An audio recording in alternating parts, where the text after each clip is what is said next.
दिल्ली की बात करूं तो 11,297, समझ रहे हो क्या कह रहा हूं मैं, 11,297 व्यक्ति प्रति वर्ग किलोमीटर, समझ रहे हो।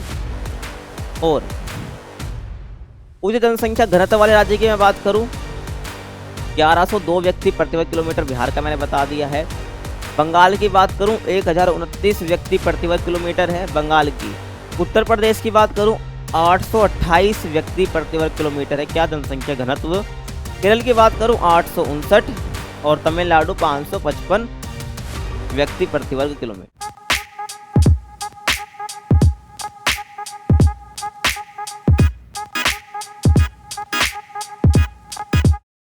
हेलो एवरीवन, तो कैसे हैं आप सब। आज की इस वीडियो में बात करेंगे क्लास 12 ज्योग्राफी के फर्स्ट चैप्टर की, जिसका नाम है जनसंख्या वितरण घनत्व वृद्धि और संगठन। और ये चैप्टर आपका बुक 2 से रहने वाला है। बुक 2 में भी आपने चैप्टर पढ़ा था जनसंख्या वितरण घनत्व और वृद्धि, ये आपका चैप्टर का नाम था। लेकिन इस चैप्टर में आपका जो सेकंड बुक से उसमें एक वर्ड जुड़ गया है संगठन। और ध्यान आपको रखना है क्या, वो आपकी वर्ल्ड बेसिस पर बुक थी या आपकी इंडिया के बेसिस पर। हम जनसंख्या की हम बात जो करेंगे, वितरण की बात हम करेंगे, घनत्व की बात हम करेंगे, वो इंडिया के लिए करेंगे। हमने वर्ल्ड के लिए बात करी थी, समझ आ गया।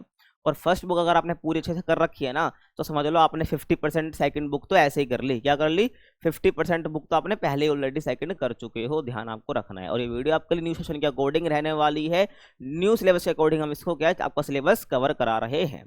तो अब मैं बात करता हूँ यहाँ पर संगठन वर्ड की। ठीक है भाई, नया वर्ड जुड़ा है, बाकी सबसे आप परिचित अगर आपने मेरी वीडियो देखी है तो संगठन का मतलब ये होता है भाई, आप ये समझ सकते हो कि जनसंख्या की विशेषता इन टर्म्स ऑफ लैंग्वेज, धार्मिक आधार पर और एज के आधार पर, साक्षरता के बेसिस पर। जब हम देखते हैं कि भाई लिटरेसी कितनी है, कौन कौन से धर्म के लोग रहते हैं, कौन कौन सी भाषा बोलने वाले लोग रहते हैं, मतलब पॉपुलेशन में, तो ये क्या पॉपुलेशन का संगठन है, यानी जनसंख्या संगठन है।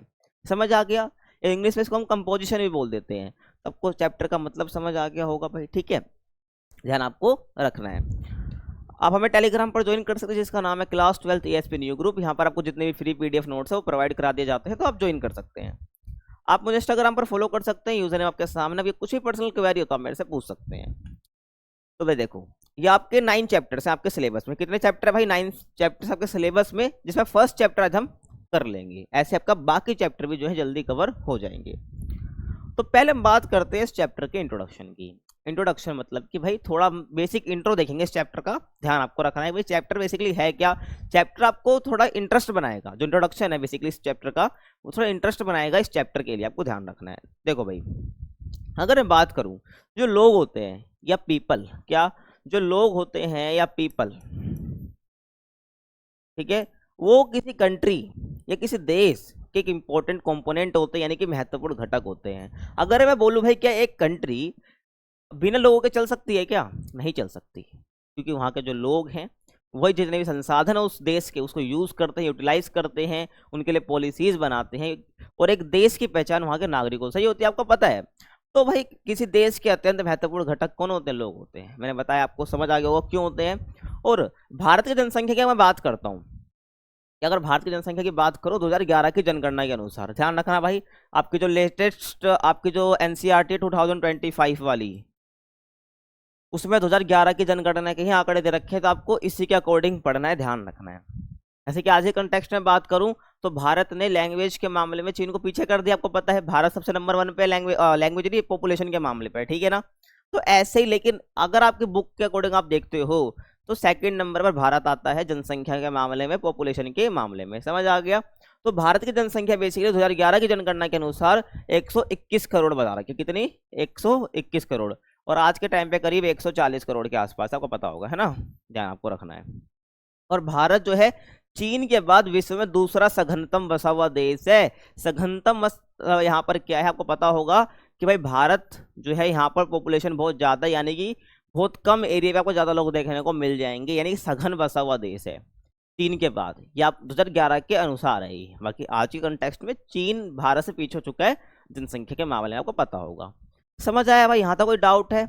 नहीं है। अब जनगणना मतलब मत पूछना भाई, जनगणना वैसे बता देता हूँ, हर 10 साल में होती है। क्या होती है? 10 साल में होती है, आपको पता होगा। आप मुझे ये बताओ कमेंट में, देखो कितना आपको पता है कि भाई जनगणना 2011 में तो हुई थी, उसके बाद 2021 में होनी थी, ठीक है। अब मुझे बताओ 2021 में जनगणना हुई थी या नहीं? अगर नहीं हुई थी तो किस कारण से नहीं हुई थी, समझ आ गया, तो आपको पता होना चाहिए। ठीक है, आगे चलते हैं।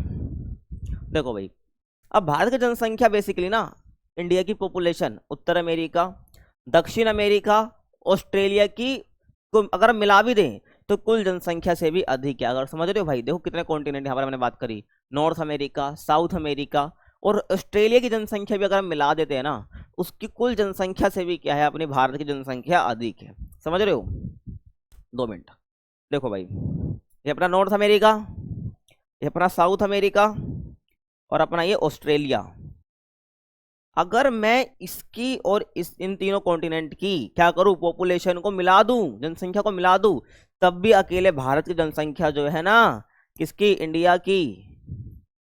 इंडिया की पॉपुलेशन क्या है, ज्यादा है। समझ आ रहा है क्या कह रहा हूं मैं? इन तीनों को मिला दूं तब भी क्या, इंडिया की पॉपुलेशन इनसे ज्यादा है, ये ध्यान आपको रखना है।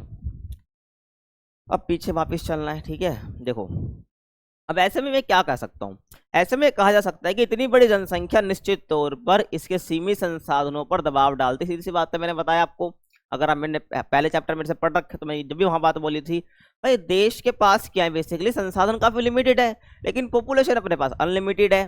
तो भाई क्या होगा, जो सीमित संसाधन है, जो लिमिटेड रिसोर्स हैं, उस पर क्या होगा, जो अनलिमिटेड जनसंख्या है, जो असीमित जनसंख्या है, वो दबाव डालेगी नहीं।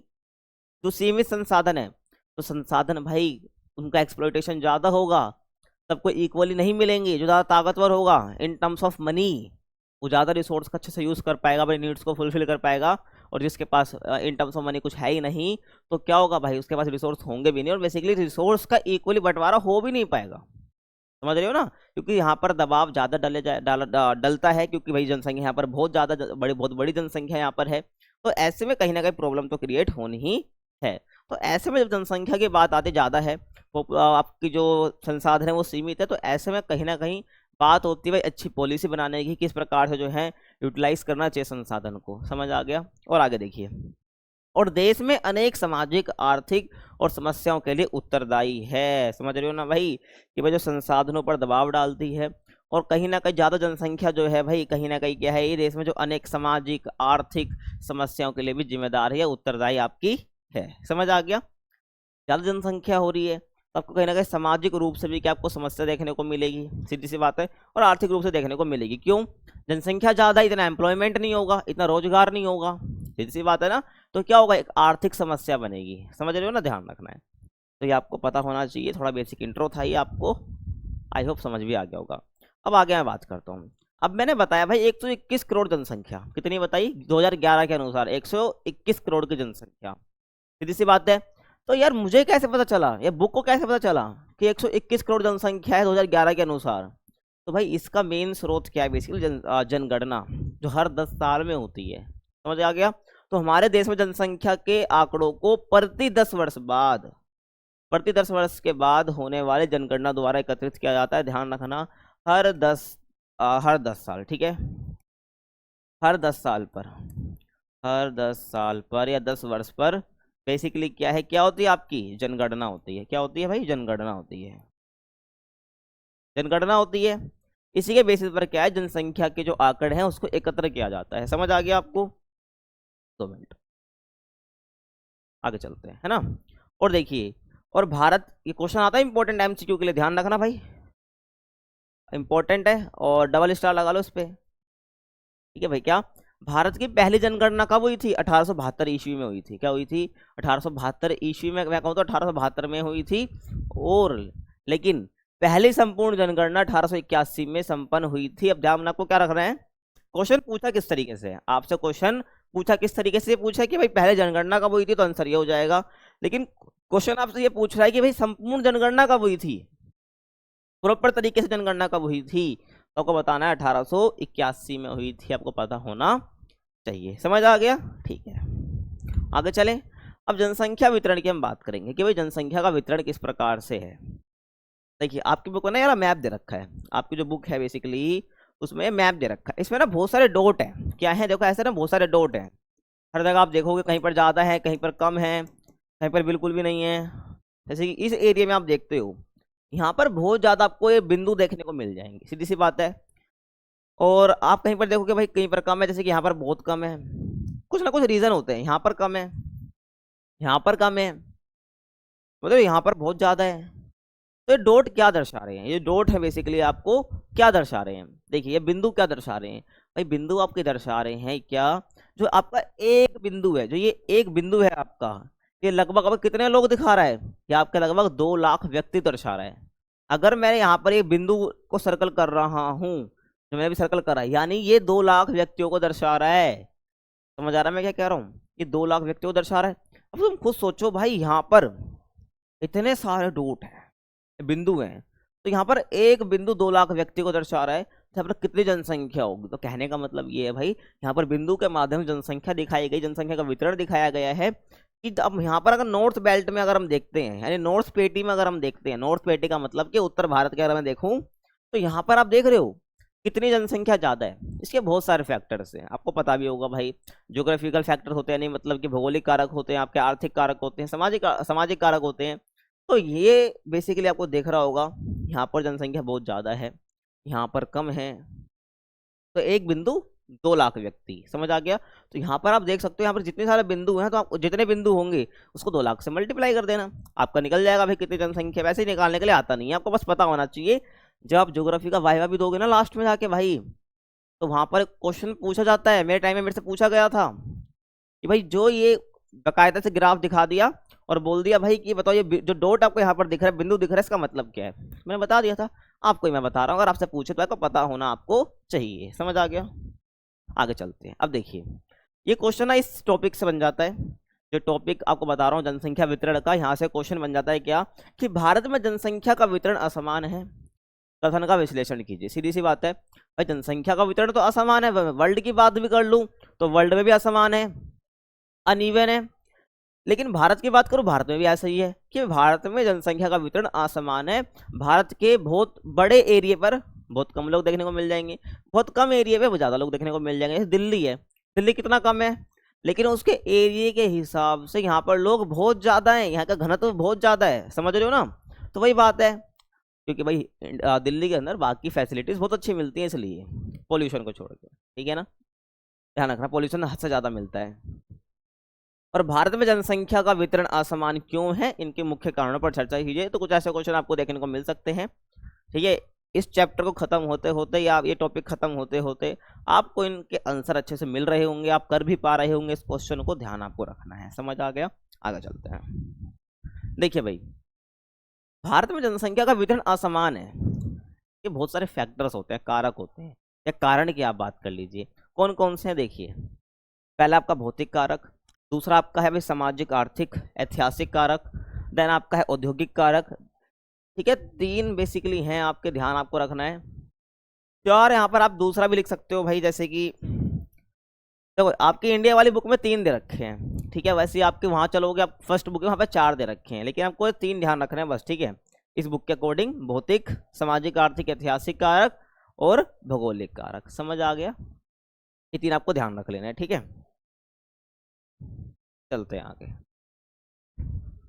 देखो पहले भौतिक कारक की बात करूं, भौतिक कारक में क्या क्या आ जाएगा आपका, भूमि आ जाएगी, ठीक है, आपकी जलवायु आ जाएगी, वाटर आ जाएगा। ये सब पढ़ा था भाई फर्स्ट बुक में, तो मैं ऐसा नहीं कह सकते नहीं पढ़ा हमने, ठीक है। तो वो वाली बात यहाँ पर सेम है भाई, जो फैक्टर है वो थोड़ी ना बदलेगा, डेटा बदलेगा। वो वर्ल्ड के लेवल पर था, ये इंडिया के लेवल पर है, लेकिन जो जनसंख्या को भाई प्रभावित करते हैं, इफेक्ट डालते हैं, वो तो सेम रहेंगे, बस सबको ध्यान रखना है।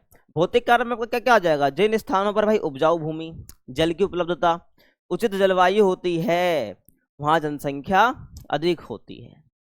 उपजाऊ भूमि मतलब कि फर्टाइल लैंड, जहां पर खेत अच्छे से हो पाए।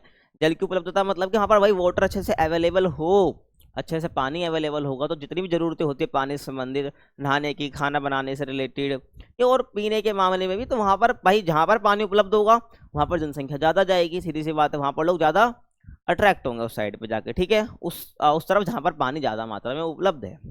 और उचित जलवायु मतलब कि जलवायु ना ज़्यादा ठंडी है ना ज़्यादा गर्म है, नॉर्मल है, बढ़िया मौसम है, बढ़िया क्लाइमेट है वहाँ का, तो वहाँ पर लोग जाना पसंद करेंगे।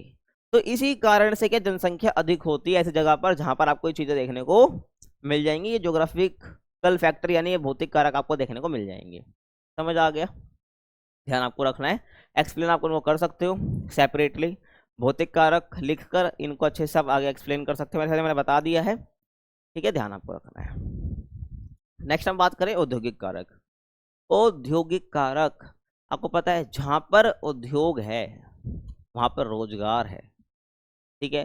तो लोग भाई जहां पर औद्योगिक गतिविधियां होती है वहां पर लोग क्या करेंगे, जाएंगे, प्लान कर देंगे, किसके लिए, एम्प्लॉयमेंट के लिए, रोजगार के लिए, सीधी सी बात है, आपको ध्यान रखना है। तो दिल्ली, मुंबई, कोलकाता, बेंगलुरु, पुणे, अहमदाबाद, चेन्नई और जयपुर के नगरीय क्षेत्र, औद्योगिक विकास और नगरीकरण के कारण बड़ी संख्या में क्या है, ग्रामीण नगरीय प्रवासियों, क्या ग्रामीण नगरीय प्रवासियों का मतलब यहाँ पर क्या है, ग्रामीण नगरीय प्रवासी, यानी ग्रामीण इलाके से नगरीय तरफ, क्या बोला मैंने, ग्रामीण इलाके से वो नगरीय इलाके की तरफ बढ़ रहे हैं, तो हम क्या बोलेंगे, ग्रामीण नगरीय प्रवासी बोलेंगे। तो ग्रामीण नगरीय प्रवासियों को आकर्षित कर रहे हैं, इसलिए इन क्षेत्रों में जनसंख्या का उच्च सांद्रण या उच्च घनत्व, ज्यादा बसाव पाया जाता, समझ आ गया। तो यहाँ पर देखो भाई औद्योगिक कारक में आपका बात आ जाएगी सारी, इसको आप अच्छे से बात कर सकते हो भाई। यहाँ पर आर्थिक कारक इसको लिख सकते हो, समझ रहे हो मैं क्या कह रहा हूँ, इसको आर्थिक कारक आप सेपरेटली कह सकते हो। और इसके अंदर आप क्या बात कर सकते हो भाई, औद्योगिक गतिविधि की बात आप कर सकते हो, नगरीकरण की आप इसमें बात कर सकते हो, तो आप अलग से ऐसे बात कर सकते हो, ठीक है, ध्यान आपको रखना है। बाकी आपकी इस सेकंड वाली बुक में इतना ही दे रखा है, तो अब इतना आपको ध्यान रखना है। बाकी अगर ये टॉपिक आ जाता है भाई भारत के लेवल पर जनसंख्या वितरण को प्रभावित करने वाले कारक, तो आपने जो सेकंड बुक में पढ़ा है वो डिटेल में है, तो उसको आप लिख सकते हो भाई, बात तो एक ही है, बस डेटा आपको क्या करना है, इंडिया का लिख देना है, बात बन जाएगी, है ना। तो दिल्ली, मुंबई, कोलकाता, भाई ये जितने भी मैंने आपको नाम बताए हैं ये नगरीय क्षेत्र, क्योंकि यहाँ पे नगरीय क्षेत्र है, क्योंकि जहाँ पर गतिविधि, जहाँ पर औद्योगिक गतिविधि उसका डेवलपमेंट ज्यादा होता है, आपको पता है, तो नगरीय क्षेत्र है ये, औद्योगिक विकास यहाँ पर हो रखा है और नगरीकरण हो रखा है। नगरीकरण का मतलब है भाई नगर बस रखे हैं, वहाँ पर जितनी फैसिलिटीज है वो गांव के मुकाबले ज्यादा, चाहे वो हेल्थ की बात हो, चाहे एजुकेशन की बात हो, चाहे कोई और फैसिलिटी की बात हो, ठीक है। तो इसके कारण क्या है भाई, बड़ी संख्या में लोग यहाँ पर आते हैं, ग्रामीण नगरीय प्रवास हमें देखने को मिलता है। तो औद्योगिक कारक आपको समझ आ गया, ठीक है। अब सामाजिक, आर्थिक, ऐतिहासिक कारक, ठीक है, यहाँ पर ये आर्थिक इसी में मिला दिया है, ठीक है, तो आप यहाँ पर लिख सकते हो। बाकी आर्थिक कारक, भौगोलिक कारक ऐसे आप सेपरेटली लिख सकते हो अपने अकॉर्डिंग, कोई गलत नहीं करेगा, ठीक है। बाकी बुक आप ये कहती है भाई ऐसे 3 फैक्टर बना रखे हैं, मैंने बता दिया, औद्योगिक कारक बता रखा है, भौतिक कारक बता रखे हैं और ऐसे 3 अलग से बता रखे हैं ना। तो सामाजिक, आर्थिक और ऐतिहासिक कारक, तो जनसंख्या वितरण को प्रभावित करने वाले कारक है भाई सामाजिक कारक, सोसाइटी कैसी है, शांति वहां पर रहती नहीं रहती, डिस्क्रिमिनेशन होता है नहीं होता, ये सब फैक्टर होते हैं। एक सोसाइटी ऐसी जहाँ पर डिस्क्रिमिनेशन बहुत होता है, तो वहां पर लोग नहीं रहेंगे, कहाँ रहेंगे, जहाँ पर शांति हो, जहाँ पर सामाजिक भेदभाव ना होता हो, तो वहां पर लोग रहेंगे। आर्थिक कारक, रोजगार की बात आ जाएगी, जहाँ पर रोजगार होगा, जहाँ पर अच्छी फैसिलिटीज होंगी, वहां पर लोग जाना पसंद करेंगे। ऐतिहासिक कारक, कुछ जगह ऐसी होती है जो ऐतिहासिक रूप से काफी समृद्ध होती है, काफी फेमस होते हैं, तो वहां पर लोग जाना ज्यादा पसंद करते हैं, समझ आ गया। तो देखिए जैसे कि यहाँ पर आपको क्या पता होना चाहिए, स्थायी कृषि का उद्भव और कृषि विकास, मानव बस्ती के प्रतिरूप, ये पढ़ोगे आप, ठीक है, मानव बस्ती के प्रतिरूप सेकंड चैप्टर आपका, है ना, इसी बुक का। परिवहन जाल तंत्र का विकास, औद्योगिकरण और नगरीकरण है। अगर मैं बोलूँ भाई आपकी स्थायी कृषि को उद्भव, मतलब कि एक होते है स्थानांतरित कृषि, जगह चेंज करते रहना, एक होती है स्थायी कृषि यानी एक जगह पे करना, है ना। तो स्थायी कृषि का उद्भव, कृषि का विकास, मानव बस्ती के प्रतिरूप होना, कि अलग अलग प्रकार की मानव बस्ती होती है, ठीक है।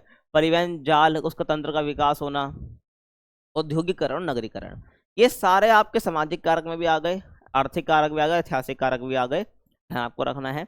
अब इसमें क्या है, और ऐसा देखा गया है कि भारत के जो तटीय नदीय मैदान है, ये तटीय मैदान भी आप कह लो, कोई दिक्कत वाली बात नहीं है इसको, ठीक है, तटीय मैदान आपको ज़्यादा देखने को मिल जाएंगे।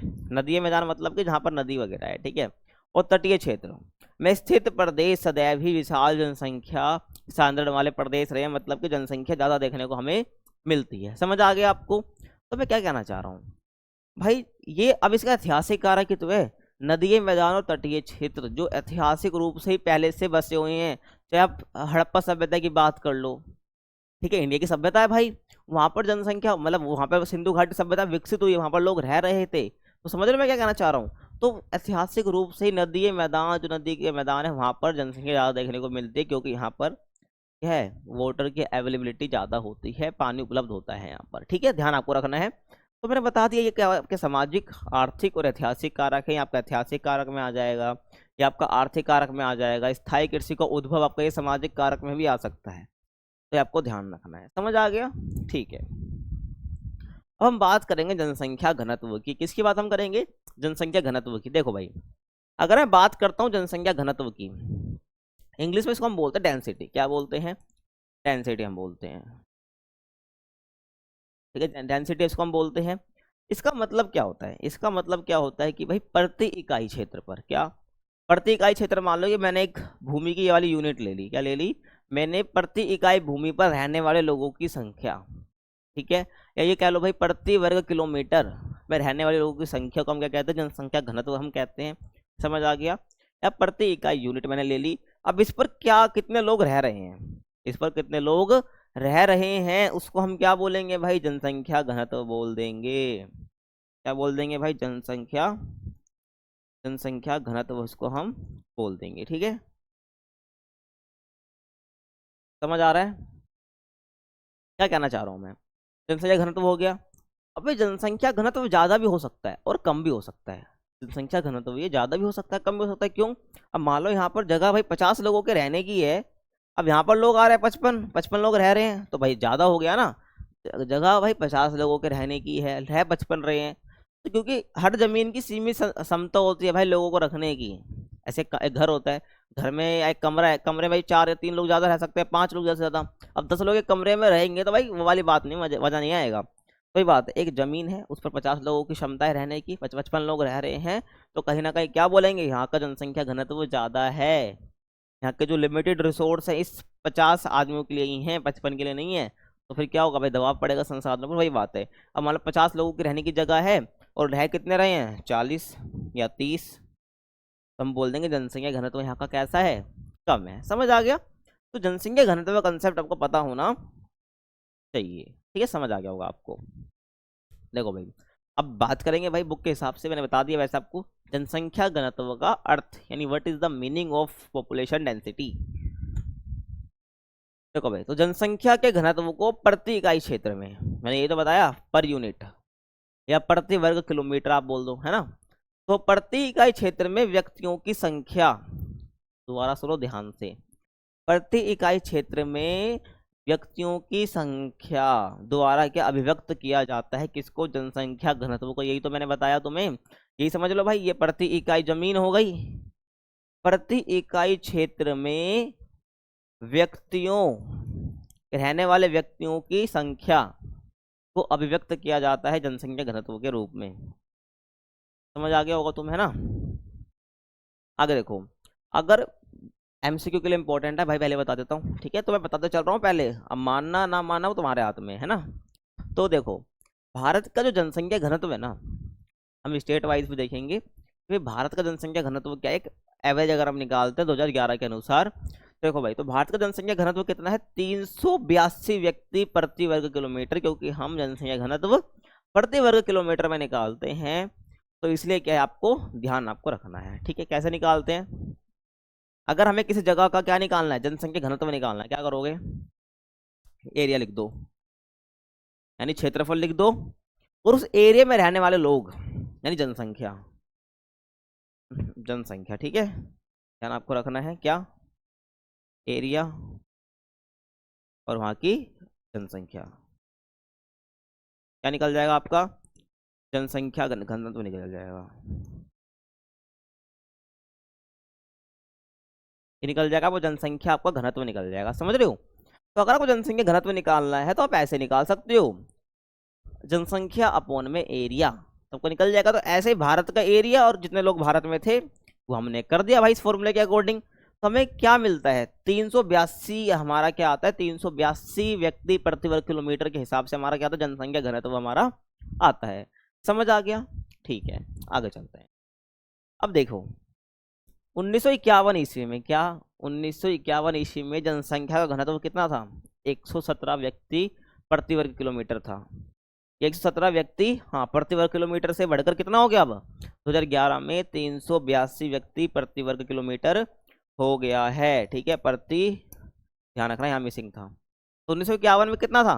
117 व्यक्ति प्रति वर्ग किलोमीटर था, लेकिन 2011 में बढ़कर कितना हो गया, 382 व्यक्ति प्रति वर्ग किलोमीटर हो गया।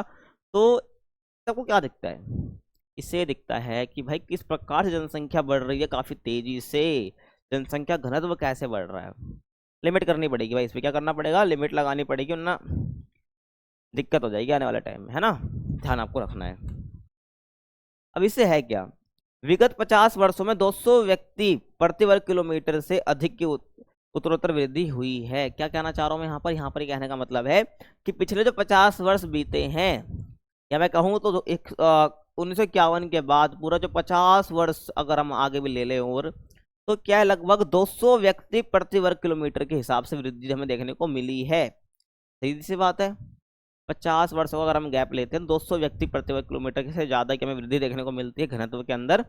117 से डायरेक्ट कितना जंप आ गया आपका, 382 पर जंप आ गया है ना भाई, तो ध्यान आपको रखना है। अब इसका मतलब समझ तो आ गया होगा ना आपको भाई, 300 व्यक्ति प्रति वर्ग किलोमीटर कहने का मतलब है भाई पर किलोमीटर स्क्वायर वाले एरिया में कितने लोग रह रहे हैं, 382 लोग रह रहे हैं। इसका मतलब ये है प्रति वर्ग किलोमीटर एरिया वाले एरिया में अगर मैं पर किलोमीटर वाला एरिया ले लूं, ठीक है, तो एरिया के हिसाब से तो यहाँ पर कम से कम 382 व्यक्ति एवरेज रह रहे हैं, ठीक है, ऑन एवरेज अगर मैं निकालता हूँ तो। समझ आ गया, ठीक है। आगे बात करें, देखिए सबसे कम जनसंख्या घनत्व वाला राज्य कौन सा है, अरुणाचल प्रदेश है। फिर से बता रहा हूँ, बार बार बोल रहा हूँ, एमसीक्यू के लिए इंपॉर्टेंट है, यहाँ से फैक्ट ज़्यादा बनते हैं और आपका मैप में शो करने के लिए भी आता है, पता होना चाहिए आपको। तो अरुणाचल प्रदेश क्या है, सबसे कम जनसंख्या घनत्व वाला राज्य है, जहाँ पर क्या है 17 व्यक्ति प्रति वर्ग किलोमीटर है। यानी कि अगर आप अरुणाचल प्रदेश में देखोगे तो आपको पर किलोमीटर स्क्वायर वाले एरिया पे 17 लोग देखने को मिलेंगे। समझ आ गया, सबसे कम है, ध्यान आपको रखना है। आगे चले, और सबसे अधिक की मैं बात करूं तो कहाँ देखने को मिलेगा, बिहार में। कहाँ पर, बिहार में कितना, 1102 व्यक्ति प्रति वर्ग किलोमीटर है, 2011 के अनुसार बात कर रहा हूँ, ध्यान रखना। तो सबसे अधिक बिहार के अंदर 1102 व्यक्ति प्रति वर्ग किलोमीटर के हिसाब से आपका क्या है, आपका जनसंख्या घनत्व है। और अरुणाचल प्रदेश में सबसे कम है, 17 व्यक्ति प्रति वर्ग किलोमीटर।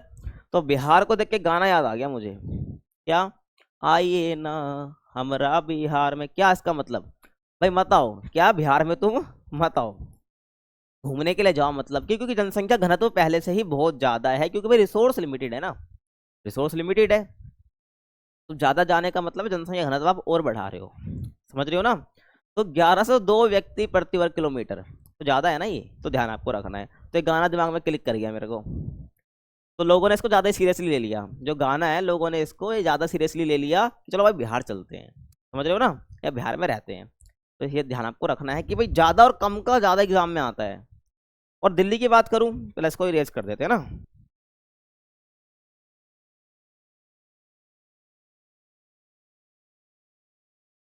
समझ रहे हो क्या कह रहा हूँ मैं, 11,297 व्यक्ति प्रति वर्ग किलोमीटर, समझ रहे हो। और उच्च जनसंख्या घनत्व वाले राज्य की मैं बात करूं, 1102 व्यक्ति प्रति वर्ग किलोमीटर बिहार का मैंने बता दिया है। बंगाल की बात करूं 1029 व्यक्ति प्रति वर्ग किलोमीटर है बंगाल की। उत्तर प्रदेश की बात करूं 828 व्यक्ति प्रति वर्ग किलोमीटर है क्या, जनसंख्या घनत्व। केरल की बात करूं 859 और तमिलनाडु 555 व्यक्ति प्रति वर्ग किलोमीटर। समझ आ गया। आगे देखिए, पहले यहाँ पर आप वापस आइए आप, ठीक है। ये ध्यान रखना, दिल्ली क्या का केंद्र शासित प्रदेश है भाई, यूनियन टेरेटरी है ये, केंद्र शासित प्रदेश।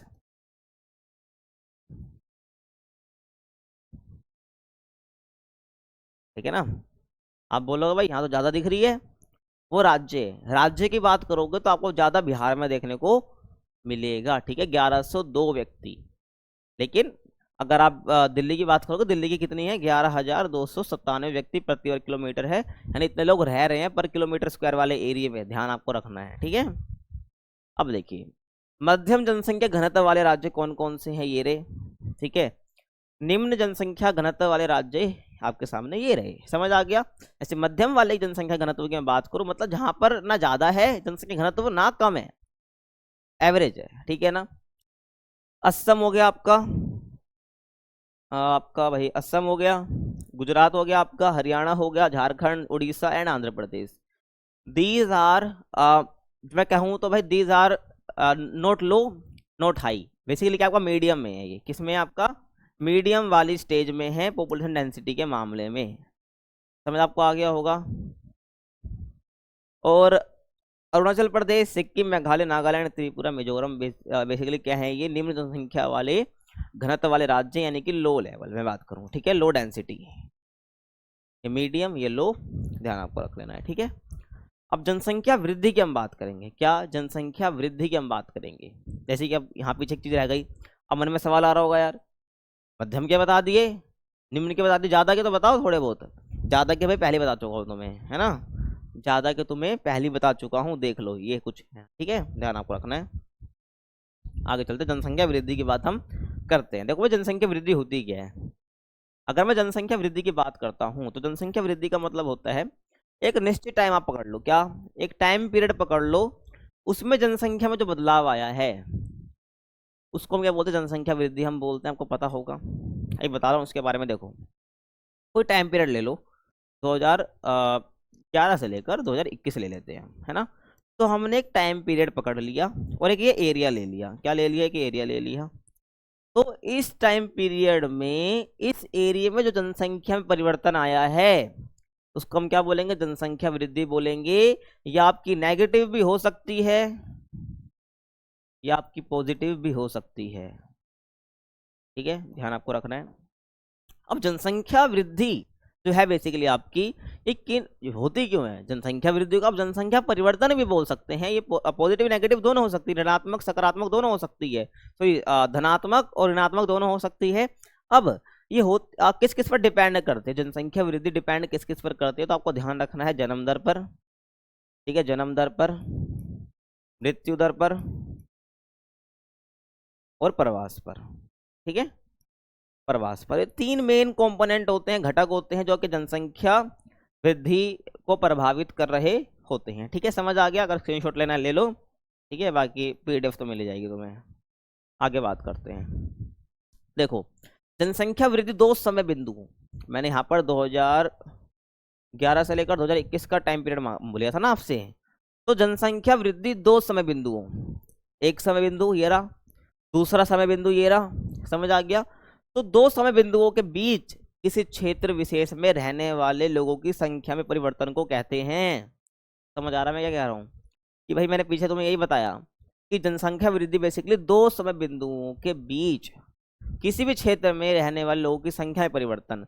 अब ये मैंने बताया था, एक जगह ले ली थी मैंने, ऐसे ही जगह ले ली थी, तो इस दो समय बिंदुओं के बीच में इस क्षेत्र की जनसंख्या में जो परिवर्तन आया है उसको हम क्या बोलेंगे, जनसंख्या वृद्धि बोलेंगे। और इसकी दर को क्या है, प्रतिशत में व्यक्त किया जाता है, मतलब कि आपकी किस रेट से क्या आपको चेंज देखने को मिल रहा है जनसंख्या के अंदर, इसको हम क्या बोलेंगे भाई, मतलब इसको हम परसेंटेज के रूप में हम व्यक्त कर सकते हैं, ठीक है, यानी प्रतिशत के रूप में व्यक्त इसको हम कर सकते हैं। समझ आ गया, ध्यान आपको रखना है, ठीक है। अब देखो भाई, अगर मैं जनसंख्या वृद्धि की बात करता हूँ, क्या जनसंख्या वृद्धि की, तो इसके बेसिकली दो घटक है, ऐसे तीन होते हैं, ठीक है। तीसरा मैंने बताया था प्रवास, क्या बताया था, प्रवास, है ना। देखो जनसंख्या वृद्धि के ऐसे दो घटक है यहाँ पर, एक प्राकृतिक, ध्यान रखना है आपको, और दूसरा आपका है अभिप्रेरित, ध्यान रखना है, ठीक है, नेचुरल, और दूसरा है इंड्यूस्ड। इसका मतलब भी समझ आ जाएगा आपको, ठीक है, बता रखा है मैंने। देखो भाई, प्राकृतिक वृद्धि का विशेषण बेसिकली अशोधित जन्म दर और मृत्यु दरों से निर्धारित होता है। देखो भाई, प्राकृतिक जनसंख्या वृद्धि की जब बात करूंगा, इन नेचुरल प्राकृतिक वृद्धि की बात करूंगा, प्राकृतिक वृद्धि जनसंख्या की वो कैसे निकलेगी, वो बेसिकली किस पर आधारित होती है, उसका विश्लेषण हम कैसे करते हैं, जन्म दर और मृत्यु दर से, क्या, जन्म दर से और आपका मृत्यु दर से, ठीक है, जन्म से और मृत्यु दर से, समझ आ रहा है। अब देख लो, मान लो यार जन्म जो है ना, देखो जन्म जो है वो ज्यादा है, जन्म जो है वो ज्यादा हो रहा है, और आपकी मृत्यु दर कैसे हुई, मृत्यु दर कम हो गई, मतलब लोग मर कम रहे हैं और जन्म ज्यादा हो रहे हैं। तो इस केस में को क्या देखने को मिलेगा, इस केस में आपको देखने को मिलेगा जनसंख्या वृद्धि, ठीक है, जनसंख्या वृद्धि आपको देखने को मिलेगी। जनसंख्या वृद्धि आपको देखने को तो मिलेगी, लेकिन कैसे? पॉजिटिव देखने को मिलेगी, यानी धनात्मक देखने को मिलेगी, है ना। क्योंकि देखो आपका मृत्यु दर कम हो गई है, जन्म दर बढ़ रही है, यानी कि लोग पैदा ज्यादा हो रहे हैं, मर भी कम रहे हैं। ठीक है। अब ये मृत्यु दर कम होने के बहुत सारे कारण हो सकते हैं। आपका हेल्थ सेक्टर हो सकता है, ठीक है, हेल्थ सेक्टर आपका हो सकता है, सैनिटेशन आपका बढ़िया हो गया होगा, ठीक है, ध्यान आपको रखना है। तो कहने का मतलब ये है, तो इसको हम बोलेंगे प्राकृतिक वृद्धि। ये क्या आपकी प्राकृतिक वृद्धि के अंदर आएगा। अब बोलोगे फिर दूसरा कौन सा है? दूसरा आपका अभिप्रेरित है। दूसरा आपका क्या है? अभिप्रेरित है। तो क्षेत्र में बेसिकली लोगों के अंतर्वर्ती और बहिर्वर्ती संचलन की प्रबलता द्वारा स्पष्ट किया जाता है। तो बेसिकली देखो, अभिप्रेरित मतलब समझ लो तुम डायरेक्ट जो नेचुरल ना हो। अभिप्रेरित मतलब समझ लो जो नेचुरल ना हो। कैसे? देखो भाई, प्राकृतिक वाला मैंने बता दिया। अभिप्रेरित में क्या है ना, अब एक एरिया है, ये एरिया है भाई। मान लो मैंने एरिया लिया था, कहाँ गया भाई, देखो 2021 से मैंने सॉरी 2011 से 2021 लिया मैंने, ये क्षेत्र लिया। यही तो मैं समझा रहा था इस रिस्पेक्ट में मैं। अब यहाँ पर लोग आए होंगे कहीं से, यहाँ पर लोग आए भी होंगे, यानी उनका अंतर्वर्ती संचालन हुआ है इस जगह पर, और यहाँ से कुछ लोग बाहर भी गए होंगे, यानी बहिर्वर्ती संचालन उनका हमें देखने को मिला है। तो लोगों का आना, लोगों का जाना बेसिकली क्या है, इससे भी क्या होता है, जनसंख्या वृद्धि पे इम्पैक्ट पड़ता है। आपको ध्यान रखना है, जनसंख्या परिवर्तन तो आएगा ना यार, कुछ लोग जा रहे हैं, कुछ लोग आ रहे हैं, समझ रहे हो। तो ये क्या है बेसिकली आपका, ये आपको ध्यान रखना है। इसको हम बोलते हैं अभिप्रेरित, इसको हम क्या बोलते हैं? अभिप्रेरित। तो देखो भाई, जनसंख्या वृद्धि के दो घटक है। हाँ, अगर मैं ब्रॉडली ना कहूंगा तो तीन कह दूंगा भाई, जन्म दर, मृत्यु दर और आपका प्रवास। तो आपने पढ़ा भी था फर्स्ट बुक में, लेकिन आपकी इस बुक में आपको ना दो कंपोनेंट में कैटेगराइज कर दिया, प्राकृतिक और अभिप्रेरित। प्राकृतिक में आपका आ गया क्या भाई, आपका जन्म दर, मृत्यु दर, और आपका अभिप्रेरित में आपका आ गया प्रवास। प्रवास हम बात करेंगे अंतर्वर्ती संचालन, यानी कि आ रहा है बंदा एक जगह पे, और बहिर्वर्ती मतलब कि एक जगह से जा रहा है। समझ आ गया? ये आपको ध्यान आपको रख लेना है। अब एक बात यहाँ पर आपको ध्यान रखना है कि विगत एक शताब्दी में भारत की जनसंख्या वृद्धि, वार्षिक जन्म दर और आपकी मृत्यु दर और प्रवास की दर के कारण हुई है। समझ रहे हो ना कि भाई यहाँ पर जो एक शताब्दी की मतलब क्या होता है, 100 ईयर्स। क्या होता है भाई? 100 ईयर्स, 100 ईयर्स होता है। तो एक शताब्दी में जो भारत में जनसंख्या वृद्धि हमें देखने को मिली है, कहीं ना कहीं वो वार्षिक जन्म दर, आपका मृत्यु दर और प्रवास की दर के कारण हुई है। भाई हमें इसमें कहीं ना कहीं ज्यादा चेंज देखने को मिले, भाई प्रवास ज्यादा बढ़ रही है, ठीक है, मृत्यु दर आपकी घटने लग गई है, जन्म दर आप बढ़ रही है। तो कहीं ना कहीं इनमें जो दर, इनके जो रेट में चेंज आए हैं, उसके कारण कि हमें हमें क्या है, एक शताब्दी के अंदर इतनी वृद्धि देखने को मिलती है जनसंख्या की। ठीक है, आगे देखिए। और इसलिए क्या है, ये वृद्धि विभिन्न प्रवृत्तियों को दर्शाती है। क्या दर्शाती है? अलग अलग प्रवृत्तियां हैं, आपको ध्यान रखना है। और वो एग्जाम का सबसे फेवरेट क्वेश्चन है, तो अभी आपको आगे बताऊंगा। इसलिए क्या है, बेसिकली जो वृद्धि है ना, जो जनसंख्या वृद्धि मैंने बता दी, 100 सालों में लगभग इतनी बढ़ रही है, उसके पीछे सब मेन कारण यही है, जन्म दर, मृत्यु दर, प्रवास, यही मेजर कंपोनेंट है यार, और क्या है। ठीक है ना। तो इसलिए वृद्धि जो है अलग अलग फेजेज या प्रवृत्तियों को दर्शाती है। क्या दर्शाती है? आपके फेज होते हैं, इसको फेज भी बोलते हैं। ठीक है, पॉपुलेशन के फेज, बढ़ना घटना, ध्यान आपको रखना है। ठीक है। और इस अवधि में वृद्धि की 4 सुस्पष्ट प्रावस्थाओं को दर्शाया गया है। प्रवृत्ति आप कह लो, फेज कह लो, या प्रावस्थाएं कह लो, कितनी है? तो ये जो वृद्धि आपको देखने को मिली है पूरे 100 सालों के अंदर अंदर, अभी बताऊंगा कैसे 100 साल, ठीक है, लगभग। तो इसकी वृद्धि की 4 प्रावस्थाएं बना दी, मतलब स्टेज बना दिए भाई। पहले स्टेज ऐसा था, यहाँ पर जनसंख्या इतनी बढ़ रही थी, दूसरी इतनी थी, इतनी बढ़ रही थी, तीसरी में इतनी बढ़ रही थी, चौथी में इतनी बढ़ रही थी। अब हम बात करते हैं जनसंख्या वृद्धि की 4 प्रावस्थाओं की, जिनको आप फेजेस भी कह सकते हैं। टोटल कितने फेज है? 4 फेज है, उन्हीं की हम बात करेंगे। देखिए भाई, प्रावस्था का, जिसको फेज 1 हम कह सकते हैं, देन मैं बात करूं फेज 2, जिसको हम प्रावस्था खा कह सकते हैं। उसके बाद हम बात करें भाई प्रावस्था गा की, जिसको फेज 3 कह सकते हैं। और ऐसे ही आपको जो प्रावस्था घा है, जिसको फेज 4 हम कहते हैं। अब इनके अलग अलग टाइम पीरियड भी हैं। टाइम पीरियड कैसे? देखो भाई, जैसे कि आपको जो प्रावस्था का है, उसका टाइम पीरियड है 1901 से 1921। देन इसकी मैं बात करूं प्रावस्था खा की, तो उसका टाइम पीरियड है 1921 से लेकर 1951। तो समझ रहे हो, 4 प्रावस्था बांट रखी है। प्रावस्था खा इतनी है, खा इतनी है। देन आपकी जो गा की मैं बात करता हूं, तो 1951 से लेकर 81 है। और घा की बात करूं तो 1981 से लेकर अब तक की यानी वर्तमान तक की, समझ रहे हो। तो ये जनसंख्या वृद्धि की क्या है, प्रवस्थाएं हैं, स्टेजेस आप कह सकते हैं, जिसमें दिखाया गया है जनसंख्या किस प्रकार से बढ़ रही थी, घट रही थी, समझ रहे हो ना। देखो भाई, तो पहले हम बात करेंगे जनसंख्या वृद्धि का जो पहला प्रवस्था या पहला फेज है, जिसकी जो टाइम पीरियड है वो 1901 से लेकर 1921 है। कितना है, 1901 से लेकर 1921 है। अब अगर मैं इस टाइम पीरियड की बात करता हूं तो इसको क्या बोला जाता है भाई, जनसंख्या वृद्धि की रुद्ध अवस्था। क्या, रुद्ध अवस्था बोला जाता है, ठीक है। रुद्ध अवस्था मतलब कि स्थिर होना, ठीक है, स्थिर अवस्था आप कह सकते हो। क्योंकि इस टाइम पे जनसंख्या बढ़ी नहीं रही थी, इस टाइम पे जनसंख्या आपकी बढ़ी ही नहीं रही थी। क्यों नहीं बढ़ रही थी, क्योंकि यहाँ पर आपका जन्म दर और मृत्यु दर दोनों ही ऊंचा था। क्या था भाई, आपका जन्म दर, ठीक है, आपका जन्म दर और आपका मृत्यु दर, मृत्यु दर दोनों ही क्या था आपका, ऊंचा था। आप सोचो भाई, 5 मर रहे हैं, फिर 5 का जन्म हो रहा है और 5 ही की मृत्यु हो जा रही है, जस्ट मान के चलो, तो ये तो इक्वल हो गया ना भाई। 5 जन्म में 5 मर गए तो इक्वल हो गया, ये तो वही बात है। तो यहाँ पर जन्म भी बराबर हो रहे हैं तो, और मृत्यु भी लगातार उतनी ही हो रही है, यानी कि दोनों ही ऊंचे, जन्म दर भी ज्यादा है और मृत्यु दर भी ज्यादा है। तो ऐसे में क्या होगा भाई, जनसंख्या ना घटेगी ना बढ़ेगी, तो इसको हम क्या बोलेंगे, जनसंख्या स्थिर हो जाएगी, है ना। तो जो 1901 से 21 वाली टाइम पीरियड है, इसको हम क्या बोलते हैं, जनसंख्या वृद्धि की स्थिर अवस्था या रुद्ध अवस्था। ठीक है, समझ आ गया। देखिए, तो मैंने बता दिया, इसको स्थिर प्रावस्था बोलते हैं और इसको हम रुद्ध अवस्था भी बोल सकते हैं, ठीक है, दोनों मतलब एक ही है। मैं बात करूं, अब यहाँ पर क्या है ना, इस अवधि में जो वृद्धि दर है, जो ग्रोथ रेट है जनसंख्या का, वो काफी निम्न है, काफी कम है। मैंने बता दिया किस रीजन से है। और आगे मैं बात करूं 1911, देखो 1901 से लेकर 1921 तक की हम बात कर रहे हैं। तो 1900 अगर मैं 11 से लेकर 21 तक की बात करता हूं, तो इस टाइम पे तो जनसंख्या वृद्धि दर कैसी दिखाई जाती है, दर्ज की गई, ऋणात्मक वृद्धि दर्ज की गई, ठीक है, कितनी ऋणात्मक, मतलब जनसंख्या जो जनसंख्या वो पहले से और घट गई, ठीक है ना। तो क्या हो गया भाई, ऋणात्मक वृद्धि इसको हम कहेंगे, समझ आ गया। नेक्स्ट मैं बात करूं, अब देखिए भाई, तो इस टाइम पे जन्म दर और मृत्यु दर दोनों उच्च थे, मैंने बता दिया है, ठीक है, ध्यान रखना।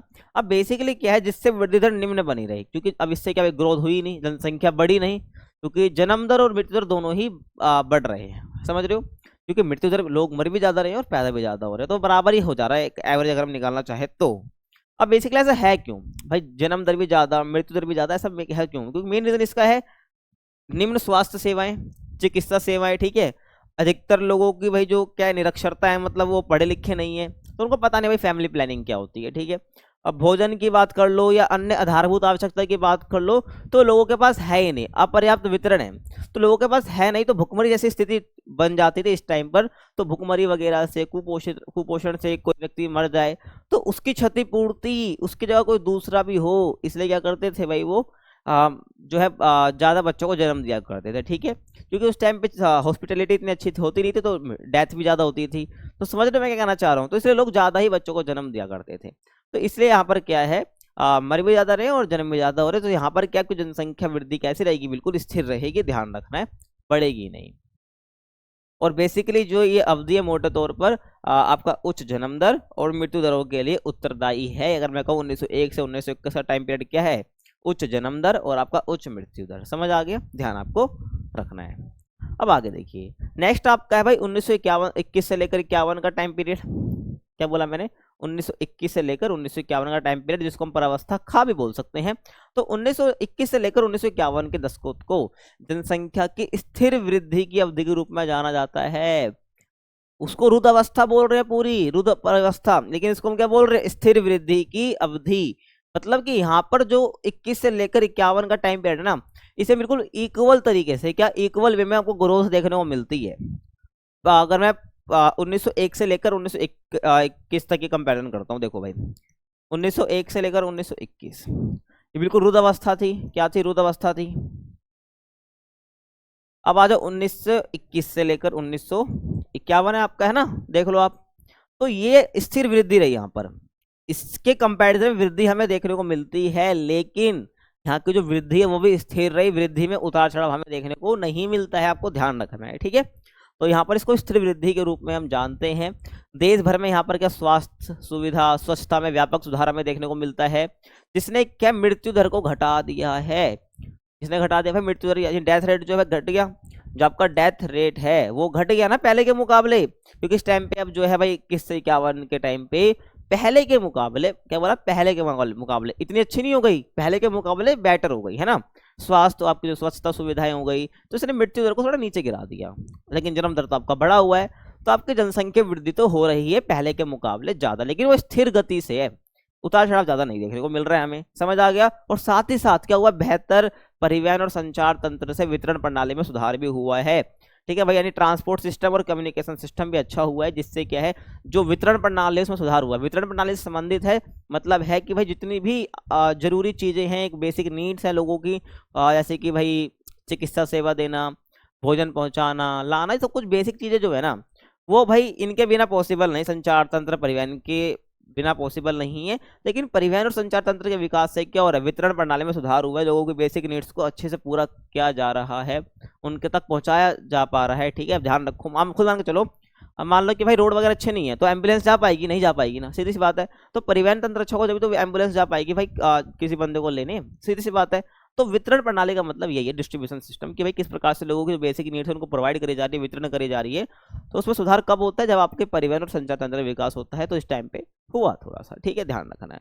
तो यहाँ पर अगर यहाँ पर मैं कहूँ तो अशोधित जन्म दर ऊंची बनी रही, जन्म दर तो भाई ऊंची बनी रही, जिससे क्या है, पिछली व्यवस्था की तुलना में हमें क्या देखने को मिलता है, वृद्धि दर उच्चतर देखने को मिलती है। वृद्धि दर बराबर रहती है पूरे टाइम पीरियड में, इतने टाइम पीरियड में, लेकिन पुराने पिछली व्यवस्था के मुकाबले ज्यादा है, समझ आ गया। नेक्स्ट मैं बात करूं 1951 से लेकर 81 वाला टाइम पीरियड, क्या 51 से लेकर 81 वाला टाइम पीरियड की बात करता हूं, तो उसको हम जनसंख्या विस्फोट की अवधि कहते हैं। क्या कहते हैं इसको, हम जनसंख्या विस्फोट की अवधि कहते हैं, क्योंकि इस टाइम पर क्या होता है, जो आपकी मृत्यु दर है उसमें तीव्र ह्रास देखने को मिलता है। क्या तीव्र ह्रास का मतलब है, तेजी से कमी देखने को मिलती है, क्योंकि आप यहाँ पर क्या, आपकी जो चिकित्सा सेवाएं है, क्या जो आपकी चिकित्सा सेवाएं है वो बेटर हो चुकी है, वो क्या हो चुकी है, अच्छी हो चुकी है, जिसने जो है मृत्यु दर जो है, जिसने जो मृत्यु दर है, ठीक है, जो मृत्यु दर है वो बहुत कम कर दी है, मृत्यु दर को कम कर दिया है, समझ रहे हो। तो ध्यान रखा, तो इस मृत्यु दर में तीव्र ह्रास देखने को मिला, कम मृत्यु दर कम हो गई, लोग मरने कम लग गए, मतलब कि उनकी लाइफ एक्सपेक्टेंसी बढ़ गई, लोग ज्यादा एज में मर रहे हैं अब जाके, है ना।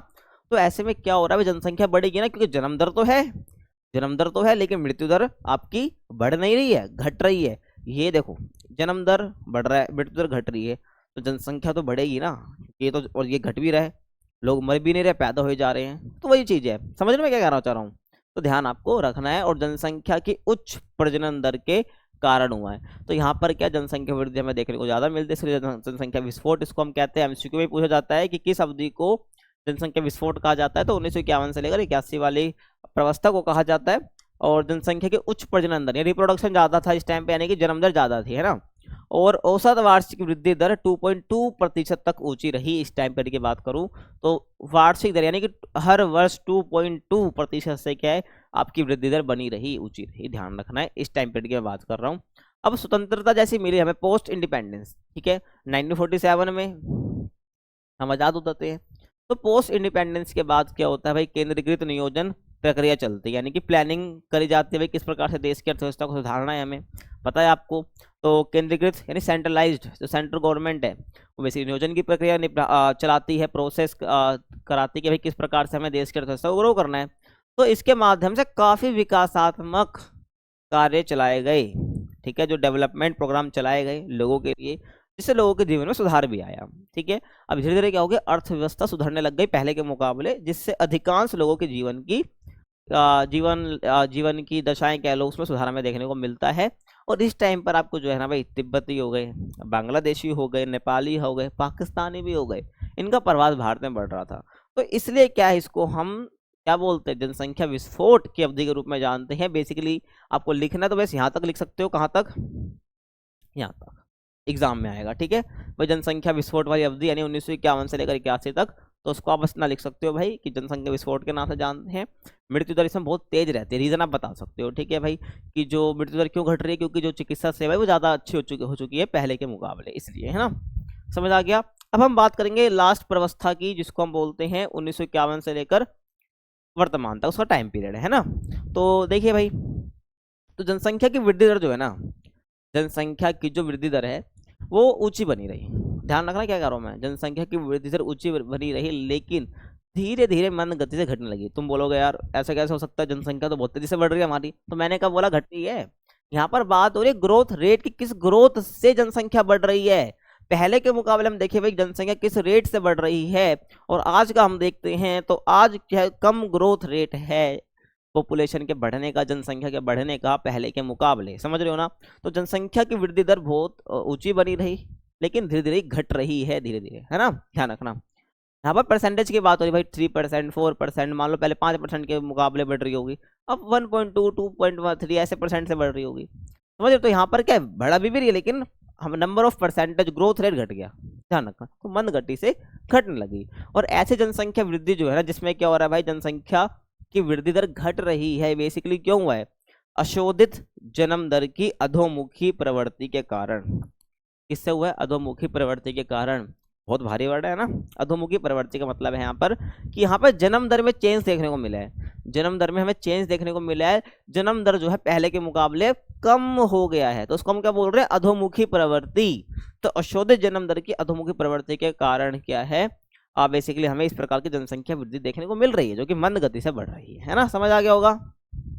आगे चलते हैं, अब ये चल रहा है, ठीक है हमारा, देखिए तो ये बेसिकली क्यों हुआ है, और भी फैक्टर्स हैं कि भाई ये जो है जनसंख्या वृद्धि बहुत मंद गति से क्यों बढ़ रही है ना, ग्रोथ रेट। देखिए भाई इस टाइम पे क्या होगा ना, विवाह का समय है, उसकी औसत आयु में भी वृद्धि हो चुकी है। औसत आयु मतलब पहले बाल विवाह आपको पता हो जाता था, लेकिन अब आज के टाइम पे जो एक एज कर दी गई है वो 21 साल कर दी गई है। क्या कर दी गई है, 21 वर्ष कर दी गई है महिला की, ठीक है भाई, और पुरुष के भी 21 साल से पहले शादी नहीं कर सकते, है ना। तो ये देश में विवाह के समय की औसत आयु में वृद्धि से हुआ है। उनकी जीवन की गुणवत्ता में विशेष रूप से सुधार करा गया है, स्त्री शिक्षा में सुधार किया गया है, तो उससे प्रभावित हुआ है ये जनसंख्या का वृद्धि वाला पूरा सिस्टम, ध्यान रखना है। और देश में जनसंख्या की वृद्धि दर क्या अभी भी ऊंची है, ये नहीं कह सकते भाई बहुत कम ग्रोथ रेट है, ना ना, वो पहले ही से कंपेरिजन कर रहे हैं, बाकी जनसंख्या वृद्धि की दर अभी भी ऊंची है। और विश्व विकास रिपोर्ट द्वारा ये प्रक्षेपित है कि भाई 2025 तक भारत की जनसंख्या 135 करोड़ को स्पर्श करेगी, और लगभग 135 करोड़ हम स्पर्श कर चुके हैं, 140 करोड़ के आसपास पहुंच चुके हैं। बट आपकी एनसीईआरटी भाई अपडेट ही नहीं होती है, 25 तक ही दे रखी है, ध्यान रखना, ठीक है। डेट आगे बढ़ानी चाहिए थी, लगभग 2030 का बोलना चाहिए था, मतलब जो अनुमान लगा रहे हो 2030 तक लगाओ, बाकी 140 हो चुकी है, ठीक है, ध्यान रखना। और बाकी सही भी है, 2025 तक 135 करोड़ से ज़्यादा ही पहुँच गए, है ना। तो ये तुमको ध्यान रखना है, वर्तमान तक की बात यहाँ पर इन्होंने करी है, मतलब प्रवस्था घा की हम बात करें। अब मैं बात करूंगा भाई जनसंख्या वृद्धि में क्षेत्रीय भिन्नता, इसकी बात करूंगा। जनसंख्या वृद्धि में क्षेत्रीय भिन्नता क्यों, क्षेत्रीय भिन्नता का मतलब है जनसंख्या वृद्धि, मैंने देश की बात तो कर ली, भारत की बात तो कर ली, लेकिन भारत के अंदर राज्य भी हैं। राज्य में भी क्या हो रहा है भाई, किसी राज्य में जनसंख्या वृद्धि दर ज्यादा है, किसी में कम है। समझ रहे हो क्या कहना चाह रहा हूँ, 28 राज्य हैं, 28 कितने हैं, 28 राज्य हैं अपने पास, किसी में वृद्धि दर ज्यादा है तो किसी में कम है, समझ रहे हो। तो इसी को हम क्या बोलेंगे, जनसंख्या वृद्धि की क्षेत्रीय भिन्नता हम बोलेंगे। देखो भाई अगर मैं बात करूं 1991 से लेकर 2001 के दौरान के क्या सीन था, कि क्या सिस्टम चल रहा था कि भाई कितनी जनसंख्या वृद्धि हो रही थी राज्यों के अंदर, किस रेट से हो रही थी, और अभी 2001 से 11 की मैं बात करूंगा कि इस टाइम पर क्या किस तरीके से वृद्धि दर रही, बढ़ी घटी, जो भी आपको ध्यान रखना है ना।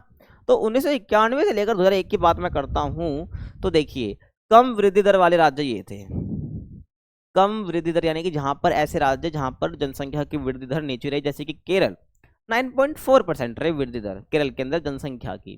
कर्नाटक, तमिलनाडु, आंध्र प्रदेश, ओडिशा, पुडुचेरी में जनसंख्या आपकी जो है 20% से भी क्या है, कम रही है, आपको पता होना चाहिए, ठीक है। केरल में 9.4%, बाकी सब जो स्टेट है यहाँ पर 20% से भी कम रही। ध्यान रखना है, कम वृद्धि दर वाले राज्य, इन राज्यों में हमें जनसंख्या की वृद्धि दर ज्यादा देखने को नहीं मिली है, बड़ी है लेकिन कम है, ध्यान रखना है, वृद्धि दर बहुत कम है, लो रेट है। और ज्यादा वृद्धि दर वाले की बात करूं कि ज्यादा वृद्धि है जहां पर उत्तर वाला एरिया पूरा, उत्तर पूर्व वाला और मध्य भारत। अब यहाँ पर जैसे कि आपका उत्तर प्रदेश, बिहार, मध्य प्रदेश, राजस्थान, झारखंड, ये जितने भी स्टेट्स हैं आपके, यहाँ पर 20 से 25% के बीच रही है जनसंख्या की वृद्धि दर, जो कि ज्यादा है इनके मुकाबले, ठीक है, ध्यान आपको रख लेना है, समझ आ गया होगा ना। ये था 1991 से लेकर 2001 की बात। अब मैं बात करूंगा 2001 से लेकर 2011 के दौरान की बात हम करें तो देखिए भाई अधिकांश राज्यों में जनसंख्या वृद्धि दर की रफ्तार धीमी रही है। अगर मैं कंपैरिजन करता हूं 1991 से लेकर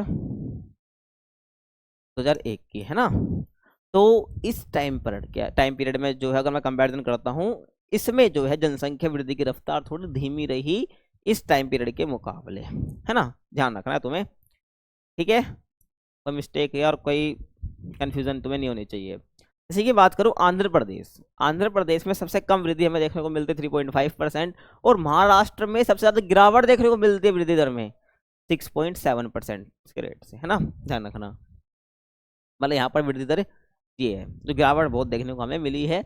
और तमिलनाडु 3.9%, पुडुचेरी 7.1% में क्या भाई भी पहले से कम वृद्धि हुई है, यानी पहले से जो रेट चल रहा था ना वृद्धि का, उससे कम वृद्धि हमें जनसंख्या की देखने को मिली है इन स्टेट्स में। तो 2001 से लेकर 2011 के बीच की बात कर रहा हूँ, समझ आ गया। अब आगे देखिए, बहुत इंपॉर्टेंट है, यहाँ से क्वेश्चन बनता है, जो ये भी किशोर वाला टॉपिक छेड़ने वाला हूँ ना मैं, ध्यान रखना।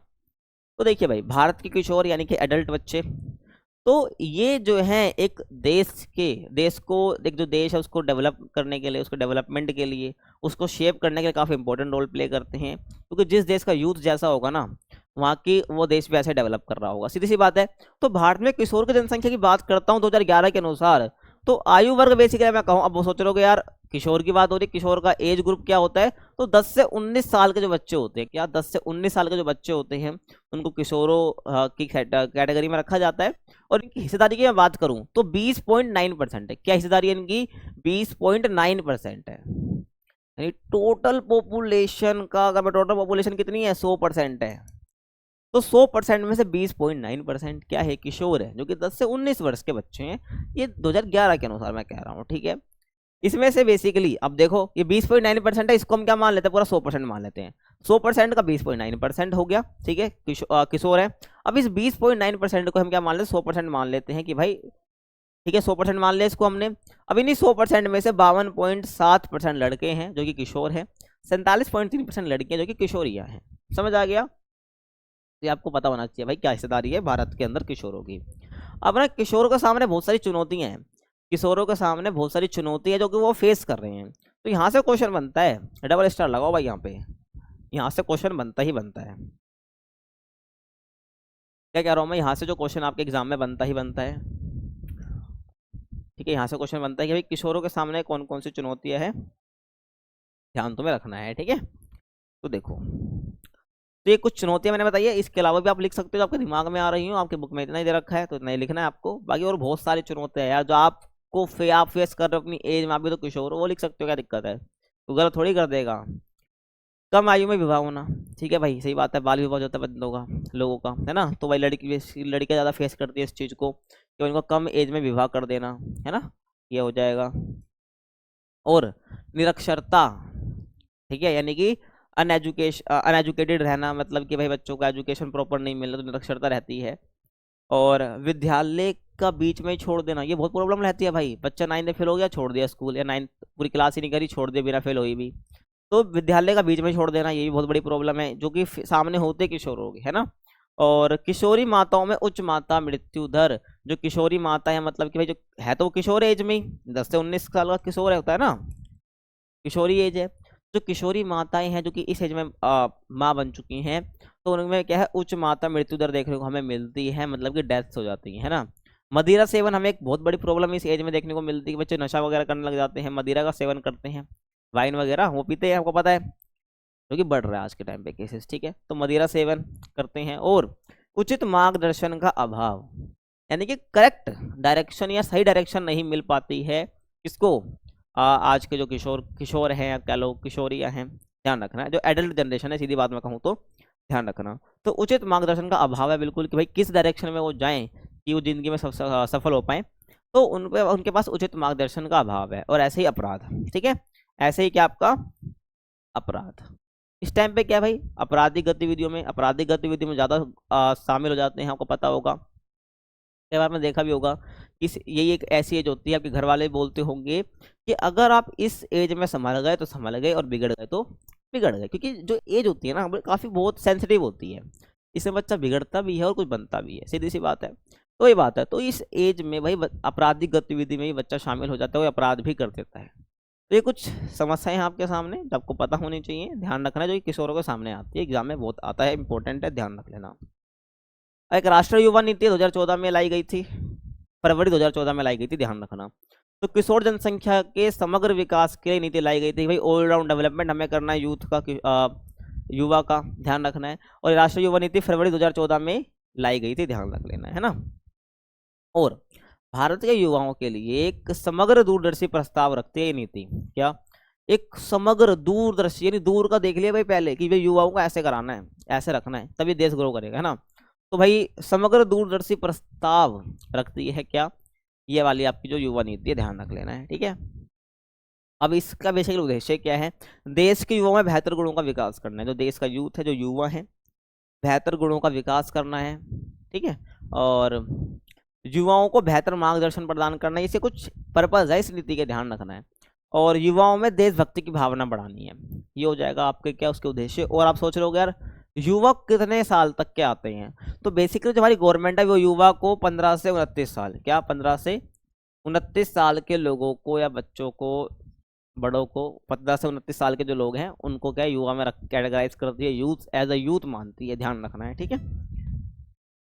बता दिया 15 से 29 साल के जो समूह वाले बच्चे हैं या 15 से 19 वर्ष के आयु समूह के व्यक्तियों को बेसिकली क्या करा जाता है? राष्ट्रीय युवा नीति के अंतर्गत युवा माना जाता है, युवा के रूप में परिभाषित करा जाता है। और भारत सरकार ने 2015 में कौशल विकास तथा उद्यमिता के लिए नीति बनाई है। समझ आ रहा है आपको कि भारत सरकार ने 2015 में कौशल विकास और उद्यमिता यानी कि एंटरप्रेन्योरशिप के लिए और उनकी स्किल डेवलपमेंट के लिए भाई नीति बनाई है। समझ आ गया? ध्यान आपको रखना है, ठीक है। अब आगे हम बात करेंगे जनसंख्या संगठन की। किसकी? जनसंख्या संगठन की। देखो संगठन का मतलब मैंने स्टार्टिंग में तुमको बता दिया, संगठन का मतलब तुम समझ सकते हो विशेषता से। जनसंख्या संगठन का मतलब जनसंख्या की विशेषता, चाहे उनके आयु की बात आ जाए कि भाई किस एज ग्रुप के लोग हमारे भारत में रहते हैं, क्या काम वो करते हैं, क्या भाषा वो बोलते हैं, क्या धर्म है उनका, समझ लो, कहाँ वो रहते हैं, ग्रामीण इलाके में रहते हैं, नगर में रहते हैं। तो जनसंख्या की विशेषता, जनसंख्या के बारे में जानना, वो क्या है? जनसंख्या संगठन है। समझ आया? ध्यान रखना है, ठीक है भाई। तो जनसंख्या संगठन मैंने बता दिया जनसंख्या की तरह से विशेषता है, जनसंख्या का कंपोजिशन क्या है, जनसंख्या किस प्रकार से बसी हुई है वो जानना, वो जनसंख्या संगठन के अंतर्गत हम पढ़ते हैं। तो यही जानेंगे भारत की जनसंख्या का धार्मिक रूप से क्या काम, किस प्रकार से काम करते, कितना उनको काम मिलता है, और क्या उनसे भाषा भारत में बोली जाती है, कितने परसेंटेज के रूप में बोली जाती है, सब हम बात करेंगे। देखिए अगर मैं बात करूं जनसंख्या संगठन की, तो ये किसका पार्ट है? ये है जनसंख्या भूगोल का पार्ट। मैंने तुम्हें फर्स्ट चैप्टर में ही बताया था, फर्स्ट बुक के, कि जो ह्यूमन ज्योग्राफी है ना उसके सब फील्ड्स हैं। क्या है? फील्ड्स एंड सब फील्ड्स हैं, जिसमें हम बात करते हैं। जब ह्यूमन ज्योग्राफी है, पॉपुलेशन की बात तो हम करेंगे। जब पॉपुलेशन की बात कर रहे हैं तो इसकी कौन सी फील्ड बन गई? हमारी जनसंख्या भूगोल बन गया, ठीक है, पॉपुलेशन ज्योग्राफी बन गई। तो पॉपुलेशन ज्योग्राफी यानी कि जनसंख्या भूगोल के अंतर्गत हम इसको पूरा एक अच्छे से जनसंख्या संगठन को पढ़ सकते हैं। सब सुस्पष्ट क्षेत्र है, ध्यान आपको रखना है, ठीक है, बहुत डिटेल में हम पढ़ सकते हैं। तो जनसंख्या संगठन के अंदर हम ये सब पढ़ते हैं, ठीक है, पढ़ नहीं सकते, पढ़ते हैं।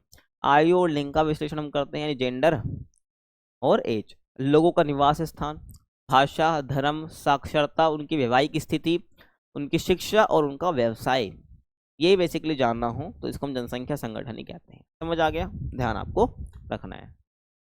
अब ये देखो जनसंख्या संगठन है तो ग्रामीण नगरीय संगठन, इसमें बात जनसंख्या संगठन के अंदर हम ये बातें करेंगे 4 चीजों की जो आपकी बुक में भी दे रखी है। ग्रामीण नगरीय संगठन, भाषाई संगठन, धार्मिक संगठन और श्रमजीवी संगठन, यानी भारत की जनसंख्या का किस प्रकार का संगठन? ग्रामीण नगरीय का देखना है भाई कि ग्रामीण में कितने लोग रहते हैं, नगर में कितने लोग रहते हैं। ऐसे भाषा के रूप में हमें देखना है कि कौन कौन सी भाषा बोलते हैं, कितनी भाषाएं भारत के अंदर हैं। ऐसे धार्मिक रूप से भी हमें देखना है कि कौन कौन से धार्मिक समुदाय के लोग इंडिया में रहते हैं, कितने परसेंटेज में रहते हैं, कितने लोग रहते हैं। ऐसे ही आपका श्रमजीवी संगठन है भाई, कितने लोग रोजगार इनके पास है, कितने के पास नहीं है, और किस कैटेगरी में वो आते हैं। समझ आ गया? तो पहले हम बात करेंगे ग्रामीण नगरीय संगठन की। किसकी बात हम करेंगे? ग्रामीण नगरीय संगठन की, कि भाई ग्रामीण और नगर में क्या किस आधार पर वो रहते हैं। ग्रामीण में रहते हैं, नगरीय एरिया में रहते हैं, ध्यान आपको रखना है। देखो 2011 की जनगणना के अनुसार भारत में 6,40,867 गांव है। कितने हैं? 6,40,867 गांव हैं। अब इसमें से भी ना आपके 5,97,608 गांव, जो कि लगभग 93.2% होता है, ये बसे हुए हैं। टोटल गांव इतने हैं, लेकिन बसे गांव इतने यहाँ पर लोग रहते हैं इतने गांवों में, ठीक है, ध्यान आपको रखना है। आगे मैं बात करूं, फिर भी पूरे देश में ग्रामीण जनसंख्या का वितरण समान नहीं है। तुम सोच रहोगे यार बिहार में राज्य दूसरे हिमाचल प्रदेश और कोई राज्य, वहां पर सब इक्वली क्या भाई ग्रामीण लोग रहते होंगे, सब हर राज्य में बराबर बराबर नहीं। किसी राज्य में बहुत ग्रामीण जनसंख्या है और किसी में बहुत कम ग्रामीण जनसंख्या है, समझ रहे हो ना, ध्यान आपको रखना है। तो इसको हम क्या बोलेंगे भाई, ग्रामीण जनसंख्या का वितरण भी समान नहीं है इंडिया के अंदर, ध्यान रख लेना है। तो हिमाचल प्रदेश और बिहार जैसे राज्यों में ग्रामीण जनसंख्या का प्रतिशत बहुत अधिक है, मतलब हिमाचल प्रदेश और बिहार में ग्रामीण जनसंख्या बहुत है, जो विलेजेस में रहती, गांव में रहती है, समझ रहे हो। अब मैं बोलूंगा दिल्ली, दिल्ली में ग्रामीण जनसंख्या देखने को मिलेगी, चंडीगढ़ में पहुंच जाओ, हरियाणा पहुंच जाओ, इतने ग्रामीण जनसंख्या देखने को आपको नहीं मिलेगी, ध्यान आपको रखना है। तो क्या है भाई, ये क्या अनइवन डिस्ट्रीब्यूशन है, यानी कि समान वितरण नहीं है ये ग्रामीण जनसंख्या का, तुम्हें ध्यान रखना है, ठीक है। ऐसे गोवा और मिजोरम है, गोवा और मिजोरम राज्यों की कुल जनसंख्या का आधे से कुछ अधिक भाग गांव में रहता है, बसता है, ठीक है, ध्यान आपको रख लेना है। ये हो जाएगा आपका। और गांव का आकार भी काफी भिन्न है, ठीक है। अगर मैं बोलूँ गांव का आकार का मतलब क्या है तुम्हारे लिए, गांव का आकार मतलब साइज से तो है, साइज मतलब कब बढ़ेगा, तो गांव में लोग कितने रह रहे हैं। अगर गांव में 100 लोग रह रहे हैं तो उसका आकार छोटा होगा, मतलब 100 के हिसाब से होगा, 100 लोग रह रहे हैं तो उसका आकार 100 बोला जाएगा। और यहाँ पर 200 रह रहे हैं तो ये क्या दिखा रहा है, गांव का आकार दिखा रहा है, समझ रहे हो ना। तो गांव के आकार में भिन्नता है, किसी जगह पे तो बहुत लोग रह रहे हैं गांव के अंदर और किसी में बहुत कम लोग रह रहे हैं, तो उनका आकार ही बता रहा है। तो एक गांव के आकार में भिन्नता है, जैसे कि उत्तर पूर्वी भारत के पहाड़ी राज्य, उत्तर पूर्वी भारत के जितने भी पहाड़ी राज्य हैं, मतलब जो इतने हमारे नॉर्थ ईस्ट वाले राज्य हो गए उनकी बात कर रहा हूँ, और पश्चिमी राजस्थान हो गया, और कच्छ का रण जो गुजरात में है, यहाँ पर 200 व्यक्तियों से कम रहते हैं लोग गांव में। और सुनो, केरल हो गया और महाराष्ट्र के कुछ भागों में ये 17,000 व्यक्ति तक पाया जाता है। तो खुलो, अब एक गांव में जहाँ पर 17,000 व्यक्ति तक रहते हैं, एक में 200 से कम व्यक्ति रहते हैं। अब ये क्या है भाई, ये गांव का आकार ही तो है, ये क्या है, गांव का आकार दिखा रहा है, तो गांव के आकार में भी भिन्नता है, ध्यान आपको रखना है। और ग्रामीण जनसंख्या के विपरीत, ग्रामीण जनसंख्या के विपरीत अगर मैं नगरीय जनसंख्या की बात भी करता हूँ ना, तो नगरीय जनसंख्या 31.16% है। क्या है, कितनी, 31.16% है, ध्यान रख लेना है। तो ग्रामीण जनसंख्या के विपरीत भारत में नगरीय जनसंख्या का अनुपात 31.16, लगभग 31% आप कह सकते हो। ये काफी कम है ग्रामीण जनसंख्या के मुकाबले। तो मैं इसे क्या कह सकता हूँ, जो आपकी ग्रामीण जनसंख्या है, जो आपकी ग्रामीण जनसंख्या है वो कैसे है, वो आपकी बहुत ज्यादा है, ठीक है, भारत के अंदर। और जो आपकी नगरीय जनसंख्या है वो बहुत कम, ठीक है, ध्यान आपको रखना है, समझ आ गया। आगे चलते हैं।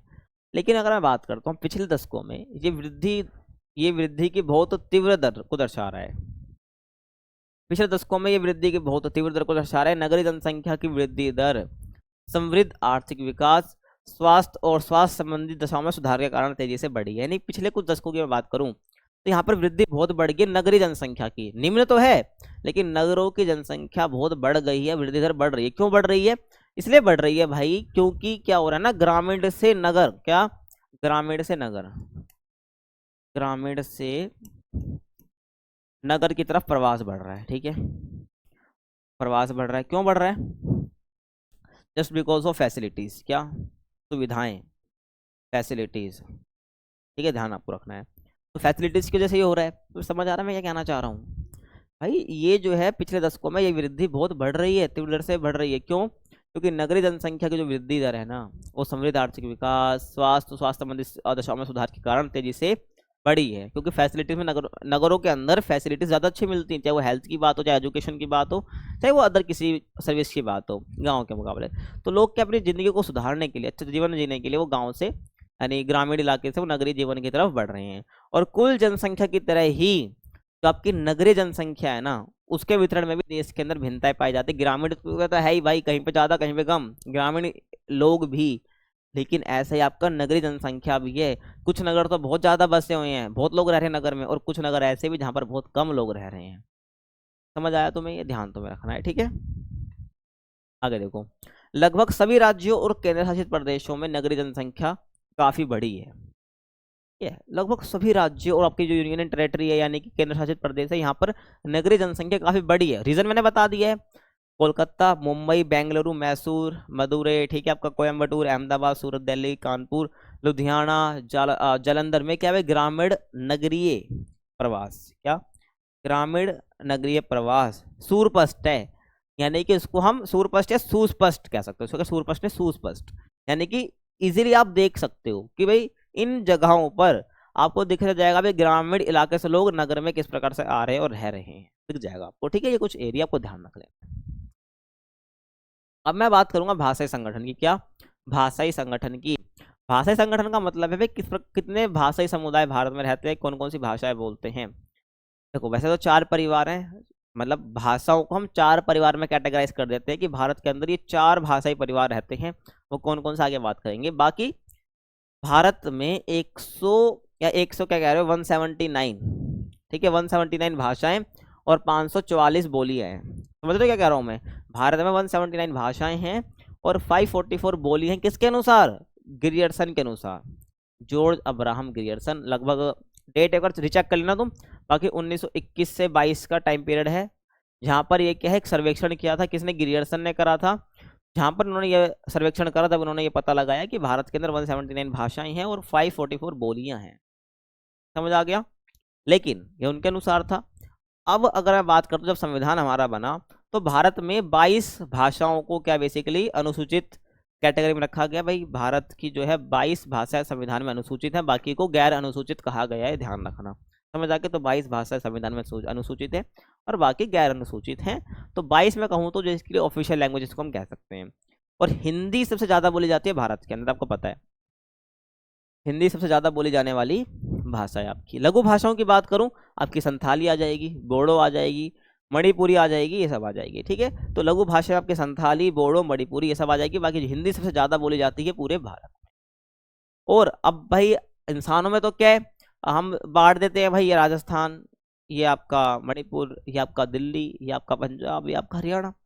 लेकिन कभी आपने देखा है कि भाई अगर मैं बोल रहा हूँ दिल्ली तो यहाँ पर केवल हिंदी लोग बोल रहे होंगे कि और बाकी भाषा वाले लोग नहीं होंगे, होंगे ना भाई। तो भाषाओं का कोई सीमा नहीं है, भाषाओं के लिए कोई बाउंड्री नहीं है, ध्यान रखना है।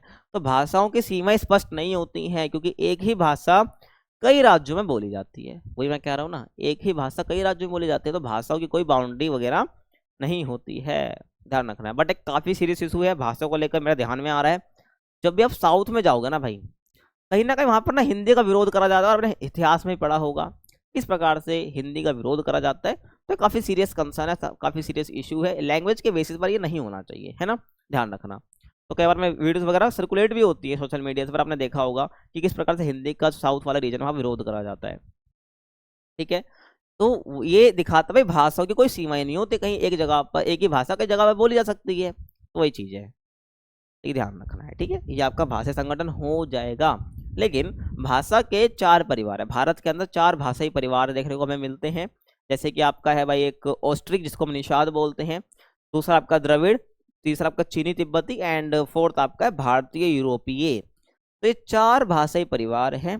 ये इसके उपपरिवार है जो कि ज़्यादा कुछ खास आपको जानने नहीं है। ये आपका शाखा वर्ग है, ठीक है, इसकी ब्रांचेज हैं इसी की, ठीक है। और ये कौन कौन से रीजन में बोला जाता है। तो ये परिवार जैसे कि मैं बात करूँ ऑस्ट्रिक, ये बता दूंगा, तुम्हारी बुक में नहीं दे रखा है ये कि ऑस्ट्रिक के अंदर कौन कौन सी भाषाएं आती है, तुम्हें पता होना चाहिए। अगर मैं बोल रहा हूँ द्रविड़ तो उसके अंदर कौन कौन सी मेजर लैंग्वेजेस आती हैं। यहाँ पर 4 भाषाई परिवार का मतलब है। तो जो भाषाएं बहुत सारी होती है ना, तो उसका एक परिवार है, उसको मेजरली हमने जैसे कि भारतीय यूरोपीय, इसके अंदर बहुत सारी भाषाएं आती हैं, तो उसको मैंने सेपरेट रूप से एक बोल दिया भारतीय यूरोपीय परिभाषाई परिवार, ठीक है। इसके अंदर बहुत सारी भाषाएं आती है, तो बता दूंगा तुम्हें भी, है ना। तो तुम्हें भी समझना क्या है वो समझो। 4 भाषाई परिवार है। ऑस्ट्रिक 1.38% है टोटल पॉपुलेशन का, जो कि ऑस्ट्रिक परिवार से बिलोंग करती है। और बिलोंग करने का मतलब है जो इनमें जो भाषा आती है उसको बोलती है। ये इसके उपपरिवार जैसे कि ऑस्ट्रो एशियाई, ऑस्ट्रोनेशियन, ठीक है। ये इसके शाखा वर्ग आ जाएगा, ये मोन खमेर और ये मुंडा आ जाएगा, ठीक है, ध्यान रखना है। बाकी ये वाला जो हिस्सा है ये आपका मेघालय निकोबार द्वीप समूह में बोला जाता है। ऐसे आपको जो मुंडा ये पश्चिम बंगाल, बिहार, उड़ीसा, असम, मध्य प्रदेश, महाराष्ट्र, भारत के बाहर बोला जाता है। ऐसे ही आपका द्रविड़ आ जाएगा। द्रविड़ का कोई उपपरिवार नहीं है, ध्यान रखना है। इसमें आपका दक्षिण द्रविड़, मध्य द्रविड़ और उत्तर द्रविड़ आ जाएगा। द्रविड़ में जो भाषाएं आती हैं इसको हम बांट सकते हैं दक्षिण द्रविड़ में, मध्य द्रविड़ में, उत्तर द्रविड़ में। अब इसके अंदर आप देखो भाई, दक्षिण द्रविड़ की बात करूं तो आपका तमिलनाडु, कर्नाटक, केरल आ जाएगा आपका। मध्य द्रविड़ में आपका आंध्र प्रदेश, मध्य प्रदेश, उड़ीसा, महाराष्ट्र आपका आ जाएगा, है ना। और आगे देखिए आपका उत्तर द्रविड़ में बिहार, उड़ीसा, पश्चिम बंगाल और मध्य प्रदेश आ जाएगा। तो ये वाक क्षेत्र है, क्या है, वाक क्षेत्र, जहाँ पर ये भाषाएं बोली जाती हैं। मध्य दक्षिण द्रविड़ की भाषाएं, मध्य द्रविड़ की, उत्तर द्रविड़ की भाषा बोली जाती है। बता दूंगा कौन कौन सी भाषा भी आपकी यहाँ पर है, ध्यान आपको रखना है। आगे देखूं, उसके बाद चीनी तिब्बती की बात कर लो तो ऐसे तिब्बती म्यांमारी और आपकी सियामी चीनी, ये इसके उपपरिवार हैं और ये इसकी क्या शाखाएं हैं, तिब्बती, हिमालयी, उत्तरी असम एंड असम म्यांमारी, ये इसके भाषाई परिवार के ये शाखा वर्ग है, ब्रांचेस हो गई। और जो कि आपकी देखो यहाँ बोली जाती है, कहाँ बोली जाती है, तिब्बती हिमालय आपके जो जम्मू और कश्मीर, हिमाचल प्रदेश, सिक्किम में, उत्तरी असम का अरुणाचल प्रदेश में बोली जाती है। ऐसे आपका असम म्यांमारी आपके असम, नागालैंड, मणिपुरी, मिजोरम, त्रिपुरा, मेघालय ऐसे में बोली जाती है ना। ऐसे आप आ जाओ भाई भारतीय यूरोपीय, जो कि सबसे ज्यादा बोली जाती है भारत के अंदर। भारत के अंदर सबसे बड़ा भाषाई परिवार जो है वो कौन सा है, आपका भारतीय यूरोपीय है, जिसके अंदर हिंदी भी आती है, ध्यान आपको रखना है, ठीक है। इसको हम आगे, इसका उपपरिवार इंडो आर्य है, समझ आ रहा है। और इसमें अब आपका देखो भाई, इसको आगे शाखा में बांट सकते हैं, ईरानी जिसको हम फारसी कहते हैं, दर्दी और भारतीय आर्य, है ना। तो ऐसे में ईरानी फारसी की बात करो, ये भारत से बाहर बोली जाती है, इसका जो परिवार है ये वाला। दर्दी आपका जम्मू और कश्मीर में बोला जाता है। भारतीय आर्य जो है आपका भारत के अंदर बोले जाते हैं जितने भी राज्य हैं, जैसे कि आपका जम्मू कश्मीर हो गया, पंजाब हो गया, हिमाचल प्रदेश हो गया, उत्तर प्रदेश हो गया, राजस्थान हो गया, आपका मध्य प्रदेश, बिहार, पश्चिम बंगाल, असम, गुजरात, ये सब हो जाएगा, है ना। तो यहाँ पर बेसिकली मैं कहूँ तो यहाँ पर क्या है, ये भारतीय आर्य भाषा का जो ग्रुप है बोला जाता है इन जगहों पर। और सीधी सी बात को तुम्हें ध्यान बस रखना है, 4 भाषाई परिवार कौन कौन से हैं और कहाँ कहाँ पर बोले जाते हैं बता दिया है मैंने, और कौन कौन से लैंग्वेज आती हैं इसके अंदर। देखो भाई तुम्हें नॉलेज होनी चाहिए इस चीज़ की। तो अगर भारतीय यूरोपीय की बात करता हूँ, जो कि सबसे ज़्यादा बड़ा भाषाई परिवार है भारत के अंदर, जो कि 73% होल्ड करता है लोगों को, 73% पॉपुलेशन बोलती है भारतीय यूरोपीय आर्य लैंग्वेज को, जिसके अंदर मेजर लैंग्वेज आपकी आती है हिंदी, उर्दू, बंगाली, मराठी, गुजराती, पंजाबी, राजस्थानी, कश्मीरी, अवधी, आपकी भोजपुरी, संस्कृत, ठीक है। द्रविड़ की बात कर लूँ, 20% पॉपुलेशन बोलती है इसको। आपका तमिल, तेलुगु, कन्नड़, मलयालम, आपका गोड़ी और कुड़ुख ये बोली जाती है, ठीक है। ऐसे ऑस्ट्रिक जो कि 1.38% लोग ही बोलते हैं, मुंडारी, संथाली हो, खड़िया, कोरमा, सवारा इसके अंदर लैंग्वेज आ जाती है। ऐसे आपका चीनी तिब्बती है जिसको किरात भी बोल देते हैं, ध्यान रखना इस भाषाई परिवार को, 0.85% ही लोग बोलते हैं इसको। इसमें आपका बोडो, मीजो, कुकी, नागा भाषाएं, मेती आ जाएगा आपका, है ना। मणिपुर में लेपचा, भूटिया, शेरपा, ये कुछ भाषाएं हैं जो कि इसके अंदर आती हैं, समझ आ गया। तो आपको ध्यान रखना है परसेंटेज ऑफ पॉपुलेशन है, ये आपकी मेजर लैंग्वेजेस हैं जो कि बोली जाती हैं इन भाषाई परिवार के अंदर, समझ आ रहा है। आगे चलें, अब हम बात करेंगे धार्मिक संगठन की। तो धार्मिक संगठन का मतलब क्या है यहाँ पर, कि कौन कौन से धार्मिक समुदाय रहते हैं। देखो भाई, हिंदू की बात करूँ तो ये मिलियन में, देखो ये समुदाय हो गए, ये जनसंख्या आपकी मिलियन में है और ये परसेंटेज में दे रखा है 2011 के अनुसार। हिंदू 266.3 मिलियन, परसेंटेज की बात करूँ 79.8% है। ऐसे ही मुस्लिम की बात कर लूँ मैं तो 172.2 मिलियन लोग रहते हैं और 14.2% इनका परसेंटेज में है क्या भारत के अंदर, ध्यान आपको रखना है।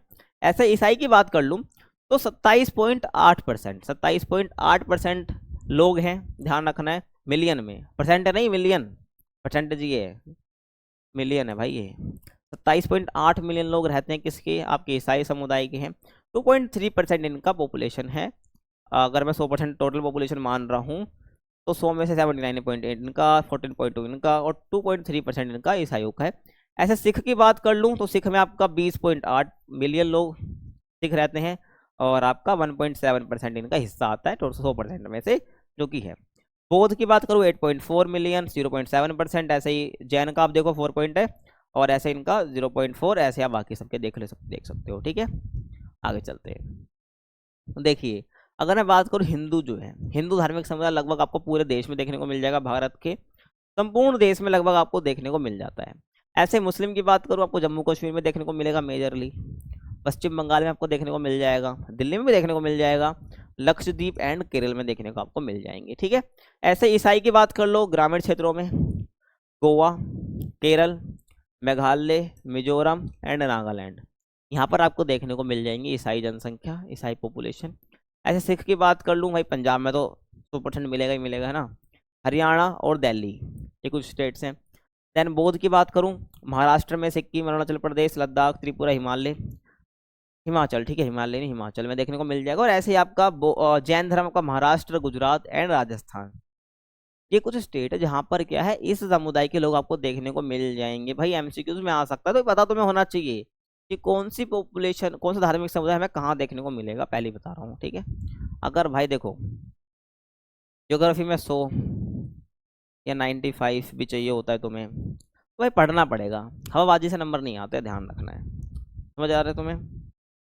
अब हम बात करेंगे श्रमजीवी संगठन की, कि भारत के अंदर श्रमजीवी संगठन किस प्रकार से, यानी कि किस प्रकार से, यानी कि श्रम किस प्रकार से, लोग किस प्रकार से काम करते, कितने लोग रोजगार किन के पास हैं, कितने लोगों के पास रोजगार नहीं है, कि रेशियो क्या है रोजगार और बेरोजगारों का, ठीक है। तो इसको हम बोलते हैं श्रमजीवी संगठन। तो देखिए भाई, अगर मैं बात करूँ आर्थिक स्तर की, तो आर्थिक स्तर की दृष्टि से भारत की जनसंख्या को हम 3 वर्गों में बांट सकते हैं, मुख्य श्रमिक, सीमांत श्रमिक और अश्रमिक में, ठीक है।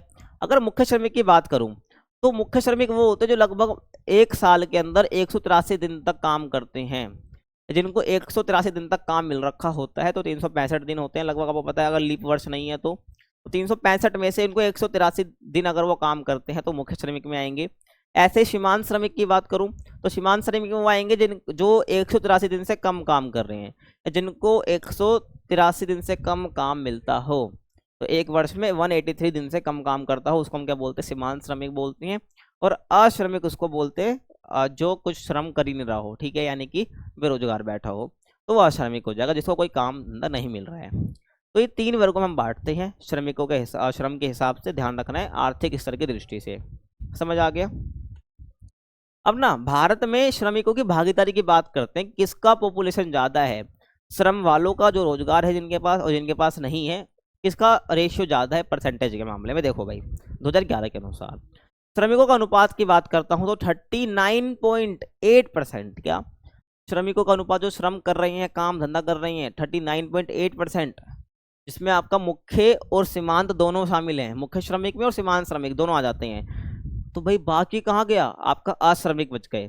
तो तीसरा जो ग्रुप था, तीसरा जो था अश्रमिक, उनकी संख्या लगभग 60% है। कितनी है, 60% है। समझ आ रहा है कितनी है भाई, 60% है। तो अब देख लो जो है भाई जिनके पास काम नहीं है वो ज़्यादा हैं, काम वाले तो भाई लगभग 40% ही हैं, है ना। तो तुमको समझ आ रहा होगा। तो बेसिकली इसका मतलब ये है कि बड़ी संख्या में लोग जो है रोजगार में शामिल नहीं हैं, और कहीं ना कहीं ये जो स्थिति है बेसिकली आर्थिक चुनौती और बेरोजगारी की ओर इशारा करते हैं कि इस प्रकार से बेरोजगारी है और आर्थिक चुनौती कितनी बड़ी है, ये सीधी सी बात है ना। और अब आपके ना देखना एनसीईआरटी अगर आप लेके बैठे हुए हो या सोकर वीडियो देख रहे हो तो भाई उठकर एनसीईआरटी खोल लो, ठीक है। तो आपके ना एक बॉक्स दे रखा होगा यहाँ पर, छोटा सा एकदम बिल्कुल पतली सी पट्टी में ऐसा दे रखा होगा, जो मैंने बनाया ना, यहाँ पर दे रखा होगा कि भाई श्रम की प्रतिभागिता दर क्या होती है, श्रम की प्रतिभागिता दर क्या होती है। तो देखो भाई प्रतिभागिता दर की मैं बात करता हूँ, तो प्रतिभागिता दर होती है कि भाई श्रम में कितने लोग काम कर रहे हैं, कितने प्रतिशत लोग जो हैं काम कर रहे हैं, श्रम में शामिल हैं, उसको हम बोलते हैं श्रम की प्रतिभागिता दर। देखो भाई ये उस जनसंख्या का प्रतिशत है जो किसी ना किसी आर्थिक गतिविधि, कोई भी आर्थिक गतिविधि, कोई रोजगार या काम में सक्रिय रूप से शामिल है, उसको हम बोलते हैं भाई श्रम की प्रतिभागिता दर है। वो तुमसे पूछा है वैसे ही क्या है, ठीक है, ध्यान रखना, ऐसे बॉक्स बना के पूछ रखा है तो मैंने बता दिया है तुम्हें, ठीक है। अब लास्ट टॉपिक क्या लो, एक पैराग्राफ से दे रखा है 2-3, कोई हेडिंग नहीं बना रखी है, बस ऐसे दे रखा, बेटी बचाओ बेटी पढ़ाओ, है ना। तो इम्पोर्टेंट कह सकते हो, बट जितना मैंने पीछे पढ़ा वो ज़्यादा इंपॉर्टेंट है। बेटी बचाओ बेटी पढ़ाओ अभियान चलाया गया था, क्यों चलाया गया था उसकी हम बात करेंगे पहले, है ना। चलाया गया था, क्यों चलाया गया था ना। तो बेटी पढ़ाओ, बेटी बचाओ बेटी पढ़ाओ, तो ये इधर आएगा भाई, आपका ये इधर आएगा, है ना, एक्सचेंज हो जाएगा। ये बेटी बचाओ बेटी पढ़ाओ आपका होता है। तो कहने का मतलब क्या, ये क्यों चलाया गया था, तो आपको पता है मैं समाज की जब बात करूं तो समाज के अंदर बेसिकली 3 जेंडर की बात करी जाती है। कौन कौन से, पुरुष, महिला, ट्रांसजेंडर, है ना। प्राकृतिक और जैविक रूप से माना जाता है कि भाई समाज के अंदर ये 3 ही देखने को मिलेंगे हमें। और समाज क्या करता है भाई, इन्हीं के हिसाब से इनकी भूमिका निर्धारित कर देता है, भाई महिला है तो ये करेगी, पुरुष है तो ये करेगा और ट्रांसजेंडर है तो भाई ये करेगा, समझ रहे हो ना। तो लेकिन वास्तव में समाज सबके लिए अलग अलग भूमिका निर्धारित करता है कि भाई तू ये करेगा तू ये करेगा, समझ रहे हो ना। और कोई इस भूमिकाओं को लांघता है ना तो समाज उसको गलत आदमी या गलत महिला करार दे देता है कि भाई तो गलत काम कर रहा है। तो तुमने पेरेंट्स से भी सुना होगा यार ऐसा मत कर, समाज क्या कहेगा। तो वही वाली बात है, समाज पहले भूमिका निर्धारित कर देता है ना। तो तुमने ये भी सुना होगा भाई यार लड़की घर में नहीं आनी चाहिए, बहुत खर्चा होता है। तो किसने बनाया है भाई, ये समाज से बन के आया है ना। तो वही चीज है, तो तभी क्या है बेटी बचाओ बेटी पढ़ाओ का अभियान निकला है ये, समझ रहे हो ना। हाँ, तो ये भूमिका फिर से सामाजिक संस्था द्वारा सुदृढ़ कर दी जाती है, मतलब जो भी समाज है फिर से जो ये भूमिका है इसको ये थोड़ा बल देते हैं, इसको लागू करने की कोशिश करते हैं, जिसके फलस्वरूप जैसे जैविक विभिन्नताएं, सामाजिक भेदभाव, अलगाववाद और बहिष्कार का आधार बन जाती हैं। यानी जो ये भूमिका निर्धारित कर दी ना, जो ये जैविक विभिन्नताएं हैं भाई, बायोलॉजिकल डिफरेंसेस हैं ये तो ठीक है, लेकिन भूमिका तुमने खुद बना दी है ना ये कि भाई तू ये करेगा, तुम लोग ये अगर महिला है तो ये करेगी, लड़का है तो ये करेगा, वही बात है। तो ये जैविक विभिन्नता कहीं ना कहीं सामाजिक भेदभाव, अलगाववाद और बहिष्कार का ये आधार बन जाता है, ध्यान रखना। और आधे से ज़्यादा जनसंख्या का बहिष्करण किसी भी विकासशील और जो सभ्य समाज है उसके लिए काफ़ी गंभीर ये हो सकता है भाई। अगर अलगाववाद जैसी चीज़ें आ रही हैं या कह लो भाई विकासशील देश है जो सभ्य समाज है उसके लिए गंभीर है ये, अगर कोई आधे से ज़्यादा जनसंख्या का बहिष्करण होता है तो, या कोई खुद करते हैं तो। आगे देखो, और सामान्य जन में किसी भी प्रकार का भेदभाव, विशेष रूप से जेंडर के आधार पर भेदभाव या मानवता के प्रति एक अपराध है। कहने का मतलब ये है भाई अगर हम सामान्य जन में किसी प्रकार का भेदभाव कर रहे हैं विशेष रूप से उसका जेंडर को लेकर, समझ रहे हो ना, तो क्या बेसिकली मानवता ह्यूमैनिटी के लिए एक अपराध है, वो करना ही नहीं चाहिए जेंडर के हिसाब से, ध्यान आपको रखना है। इसलिए क्या है भाई सभी के लिए शिक्षा, रोजगार, राजनीतिक प्रतिनिधित्व की बात हो जाए, चाहे मतलब कि इलेक्शन वगैरह में खड़ा होना, जीतना, है ना, तो ये राजनीतिक प्रतिनिधित्व में समान हर किसी को, महिलाओं को, पुरुष को तो मिल जाता है, तो महिलाओं को भी समान हिस्सेदारी मिले, बराबरी मिले, है ना। तो इसलिए बेसिकली ये चलाया गया, आगे बताऊंगा क्यों चलाया गया है। तो इसलिए कि भाई शिक्षा, रोजगार, राजनीतिक प्रतिनिधित्व में समान अवसर, समान कार्य के लिए समान वेतन। तुमने देखा होगा ना भाई महिलाओं को उस एक काम है उसको पुरुष भी कर रहा है महिला भी कर रही है, पुरुष को ज़्यादा पैसा मिल रहा है, महिला को नहीं मिल रहा है उतना पैसा, उसके लिए काम सेम है और काम भाई दोनों बराबर कर रहे हैं, वही चीज़ है। तो शिक्षा, रोजगार, राजनीतिक प्रतिनिधित्व में समान अवसर, समान कार्य के लिए समान वेतन और स्वाभिमान के साथ जीवन जीने का अवसर भी सभी को मिलना चाहिए बिना भेदभाव के, सीधी सी बात है। और इसके लिए विशेष प्रयास किए जाने की आवश्यकता है, क्योंकि भाई ये सब समाज में ऐसा है नहीं ना, सब कुछ उल्टा पुल्टा है, विशेष अवसर मिल ही नहीं, सबको समान अवसर मिलते ही नहीं है आज के टाइम तक भी, है ना। तो क्या है बेसिकली देखो, जो समाज इन सभी भेदभाव तथा बुराइयों को दूर करने के लिए प्रभावी कदम नहीं उठाता वे एक सभ्य समाज नहीं कहा जा सकता। मैं बोलूँ भाई सिविलाइज्ड सोसाइटी है या सभ्य समाज है, वो कब कहूँगा जब वहाँ पर क्या कोई भेदभाव और कोई बुराई वहाँ पर नहीं है, या वो भाई बुराइयों को और भेदभाव को दूर करने का कोई काम नहीं कर रहे हैं, तो मैं सभ्य समाज नहीं बोलूँगा। हाँ अगर कर रहे हैं, प्रयास कर रहे हैं भाई बुराइयों को दूर करने का, भेदभाव दूर करने का, तो हाँ सभ्य समाज है वो। और भारत सरकार ने इन सभी को संज्ञान में लेते हुए और भेदभाव से होने वाले दुष्प्रभावों को ध्यान में रखते हुए क्या चलाया है, राष्ट्रीय स्तर पर बेटी बचाओ बेटी पढ़ाओ सामाजिक अभियान चलाया है, ताकि जो लड़कियां हैं वो उनके प्रति लोगों का ध्यान अग्रसर हो, वो जीवन उनको दिया जाए, उनको पढ़ाया लिखाया जाए, उनको एजुकेटेड बनाया जाए, वो देश के लिए कुछ कंट्रीब्यूट भी कर पाए, ठीक है, ध्यान रखना। तो यहाँ पर जो है आपका चैप्टर फिनिश होता है। आई होप आपको समझ आया होगा। वीडियो शायद थोड़ी लंबी बन गई है, चैप्टर इतना बड़ा नहीं था, बट कोई नहीं, तुम्हें समझ आ गया होगा अच्छे से। बाकी और क्या डिमांड है तुम्हारी, और कौन सा चैप्टर तुम्हें जल्दी देखना है, उसके लिए कमेंट करा करो, ठीक है, कमेंट तुम लोग नहीं करते हो। बाकी खुश हो जाओ, चैप्टर खत्म हो गया। चैनल को लाइक शेयर सब्सक्राइब कर सकते हो। बाकी मिलते हैं अगली वीडियो में, तब तक के लिए कीप वॉचिंग।